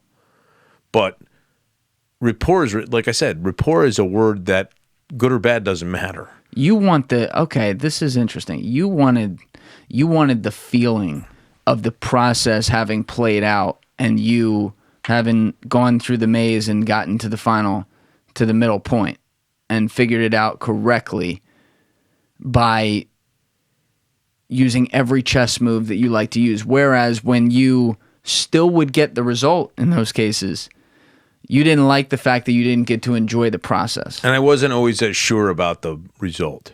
Well, okay, that's important. It's not that it wasn't the result, but I was always like, did we go too hard on this side? Did we do something that, you know what I mean? But going through the process and arguing back and forth and just continuing to hammer one point or whatever my particular technique I would figure out over the course of time, and that could be 15 minutes to 3 days, Eventually I would be like, okay, I'm not letting him waver from X, Y, or Z. I can't let him do, or, okay, let's do what we got to do. We got to get there, so how do we get there quick? And then I would get it. It would be, even if it was proven, which it always was proven correctly, I'd be like, fuck, I wonder, did I miss something? Did I miss a step that there could have been somebody else in between, or a buffer, or some type of, insulator that I missed because I just didn't have the time? Was the Captain Phillips situation one of these time crunches? No. No? No, that dude, he went, they were like 2 seconds from. Plus, he saw his two buddies shit all over the inside of that fucking little dinghy. So that goes pretty quick. What happened? Can you take us through that story? We never talked about that one. That's a tough one still. That's going to be in the book, but it'll be under different names. Captain Peters. No, I'm only kidding. Major Peters. Because it is a movie now. No, it's a movie, but it's totally wrong. So really? Yes, 100%. Can you say what's wrong? No, because we can't. But I'll tell you off the camera. Okay. What was your role there, though? Just one of the interrogators and a witness to SEAL Team 2. So you got flown over there right away, or? Yeah, within 20 hours. And how long was he a hostage again? Like 3 days? It was like 4.5 days, or right? Yeah, at least. And how far offshore were they? They were out there. Like 100 miles, something like that? I think the ride was pretty intense. Yeah, it was out there. It was with Rich Frankel. He was a good buddy. It was what? Rich Frankel was with me, too. He's a good dude. Who's that guy? He's like a former SAC in New York. Okay. Good guy. So this was the kind of situation where at you as one of the interrogators at the Bureau of Specialty, they call you in like, Jim, we got a situation. Well, we got to figure out, we got to kind of figure out how we're going to try to, we got to waste some time, right, until we get the shots. Yeah, what was the situation? How many guys took over that boat? There were 4 inside with the captain, and then we drew out the one dude. We drew the one. What the hell? I can't even remember. I don't think I even had his name. But we drew the one guy out onto the ship, and then what we were trying to do is time. The SEAL team had their snipes, and they had at times they had to attach them by lanyard, by rope, to the boat, so that we could time the exact movement, so we could control the movement, because the shots were different. You would have missed. You couldn't miss. Both guys had to be on these guys. Where was the? I think it was 2 guys left. Where was the SEAL guys team? out on our ship? And how close was your ship in proximity? A couple hundred yards. So they could see it. Obviously, they knew it was there. They could see it, but it was rocking and rolling. No, they didn't know. They didn't know sniper. They just figured we were tying them up so they didn't fucking float away and drown and die. Oh, but they knew the boat was there. They didn't know snipers were on there. No, they knew the boat was there because it was there. It was the Mertz, whatever the Martz or whatever the hell. Yeah. No, I got you. But what was a good time? Then what was the thing you were talking about shooting while the boat was going up and down? The actual shot? We couldn't. We had to have the same level. We couldn't allow them to just be floating around because we'd never get the ability to windage the shot, like windage the angles, everything. So once we tied them up to the ship, we knew we'd be in the same. And they didn't know you were tied. Where did you tie? No, they knew because they were scared to. That was one of the parts. Like nobody could swim or anything else. Like it was bad, so they were nervous. The weather was terrible, and we just waited till it rocked perfect, and then. But they knew that the boats were tied together. Oh yeah. How did you do it? Like down below? No, we just did like hey, you know what? We got to make sure. I forget how like it worked, but my guy convinced them, hey, you got to let them tie it because if you guys float away, you're going to go out to sea, and that boat doesn't have any food, doesn't have any water, and they were starting to get physical. They were starting to get really physical with him. They were. I mean, the movie shows like I think just a couple of slaps. They were cutting them and all kinds of shit. So. And how many crewmen did he have on there? I think there was 3. At one point, there was 4 in the captain. And then 2 of them jumped off, and we pulled them on. And then it was 2 in the captain. And they weren't going to – those guys were the worst of the worst. So they were like, no, we're going to kill him. And we got nervous that he was going to kill him. So, that shit happened. Still – just in general, though, were you in contact with them? Like, was that so you're on the phone with the terrorists? Not me. I wasn't. One of our military guys was. So what were you doing? Talking to the one dude. So you were in contact. Well, he was on the ship though. Not talking to the guys in the dinghy, in the lifeboat. Right. So you were talking to the dude in the cockpit with him, who was doing the. Mm-hmm. And this was so you were there for like 3 days then. Something like that. Yeah, it was too long. The only worst thing on a ship was TW-800 recovery.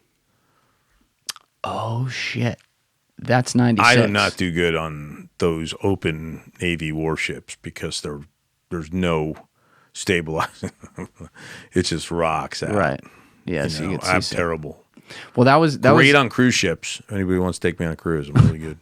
That was another one. I'm great at karaoke. Because last time when we did the 2-parter, we were getting tuned up and everything. We were hammered in that second one. I have no idea what was I don't even know what happened. You were hilarious, but that one was. That's a tough one.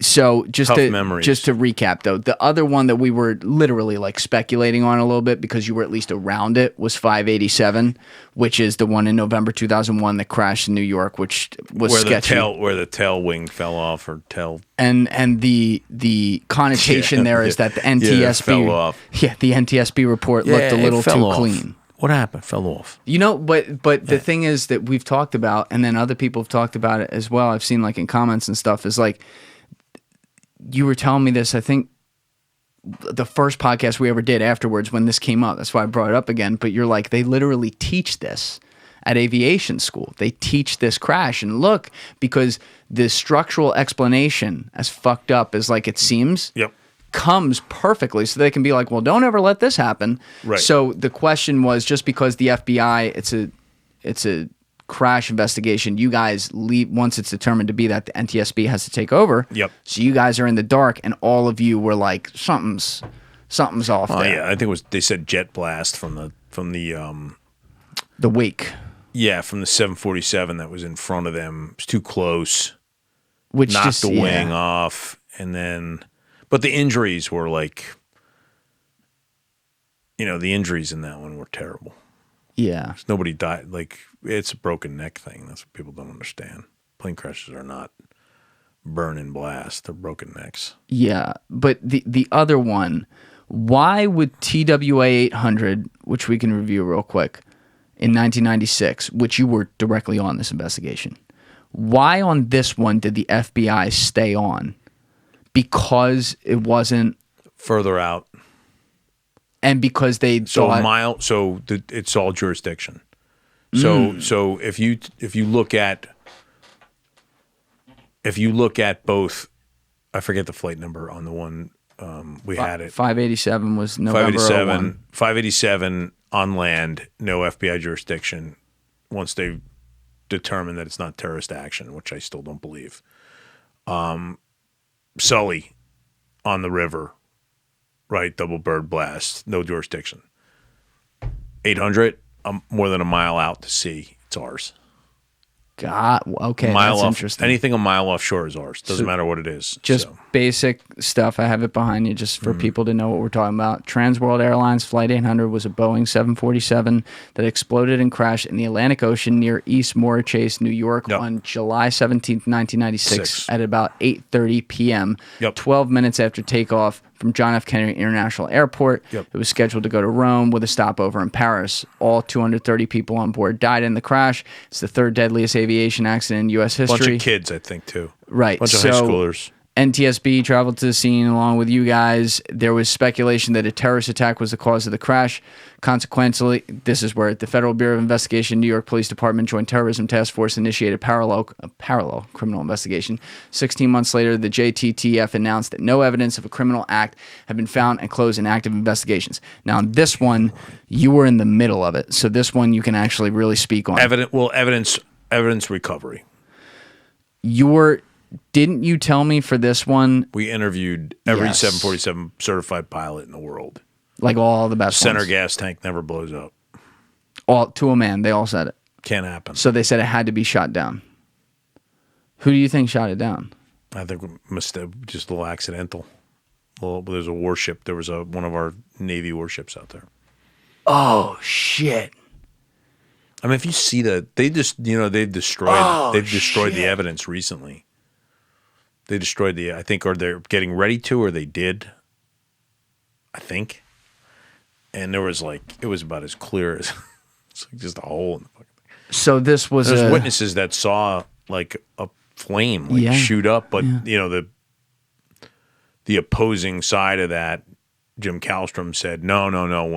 When the gas tank blew up, the flames from the fuel flowed down into the ocean. Like right on an exact, and it was amazing. It was like a 45-degree angle that the gas was like, I'd like to fall straight down in several blobs, but we're going to fall straight down in a line. I didn't know Jim Kallstrom had a major in nuclear science. Yeah, he's a big time engineer. Wow. I thought he was working the time up. Engineered his own publicity. Oh my God. So that was always confusing. So that seems. I truly believe that was shut down. I truly, truly, truly believe. Well, you talked to every pilot. Yeah, we interviewed every single. I mean, there was a lot of certified 747 guys at the time. I mean, a couple hundred. It was an extensive investigation. I mean, we had hundreds of agents on it, and then we did the recovery from, for the body recovery and all that kind of stuff. And there's some amazing stories that come around that of, just like with the kids and terrible. Well, I think there was like one high school of, I don't know, like 60 kids that were going on that Rome trip. Like I think it was a summer, like a 10-day or like a study abroad for a big time high school in Long Island. Wiped out like an entire class of kids. Brutal. Yeah. So terrible. It's like you see things like this, and it's like, but it's just it just continues to encourage people to think deep state. When they see shit like this and it doesn't make sense, doesn't line up to them. What are we doing? Why are we doing it? There's so much shit out there that's just unexplained and stays below the radar long enough where people just kind of forget it and let it go. And I mean, shit, we can go if we wanted to. We go all the way back to the JFK thing, right? I mean, well, yeah, that one's kind of obvious. That's just shut down completely, and I would not say this about that one. No. But on things like this, where it's an isolated incident where tragically 230 people die, where there was no intent, and it was your Navy warship, and you guys fucked up, this is a slippery slope, man. It's a slippery slope. But this is one where if I were being totally unbiased as a judge in the afterlife of what are the pros and cons here, the cons of the American people in the wake of a tragedy saying that like the Navy should no longer be allowed to operate anywhere because a couple dudes fucked up late at night, as tragic as it is. I don't ever want to use the words like, I understand the cover up here. This one, it's like, I can see where they're coming from. Now, JFK, fuck that. However, way after the fact, let's be honest. If the CIA came out and admitted that people at their organization were involved in that, the CIA ceases to exist the next day. Doesn't matter if it was 60 years ago. Doesn't matter. They're done. It's that secret is too big to put out, but I don't accept the cover-up. It's bullshit. Oh, the cover-up's terrible. It's bullshit. Involves all kinds of fucking military officers and doctors and everything else. Everything, man. The TW-800 is not unprecedented because there was that Iranian airliner was shot down by a U.S. ship. Admittedly so. Remember that? No. Yeah, well, I can't think of the... Iranian airline? Yeah. Remember that thing? It was like killed like a couple hundred people. Airline shot down U.S. But again, that's like that's on a foreign agent or a foreign nation or something. 1988, are you talking about? Yes.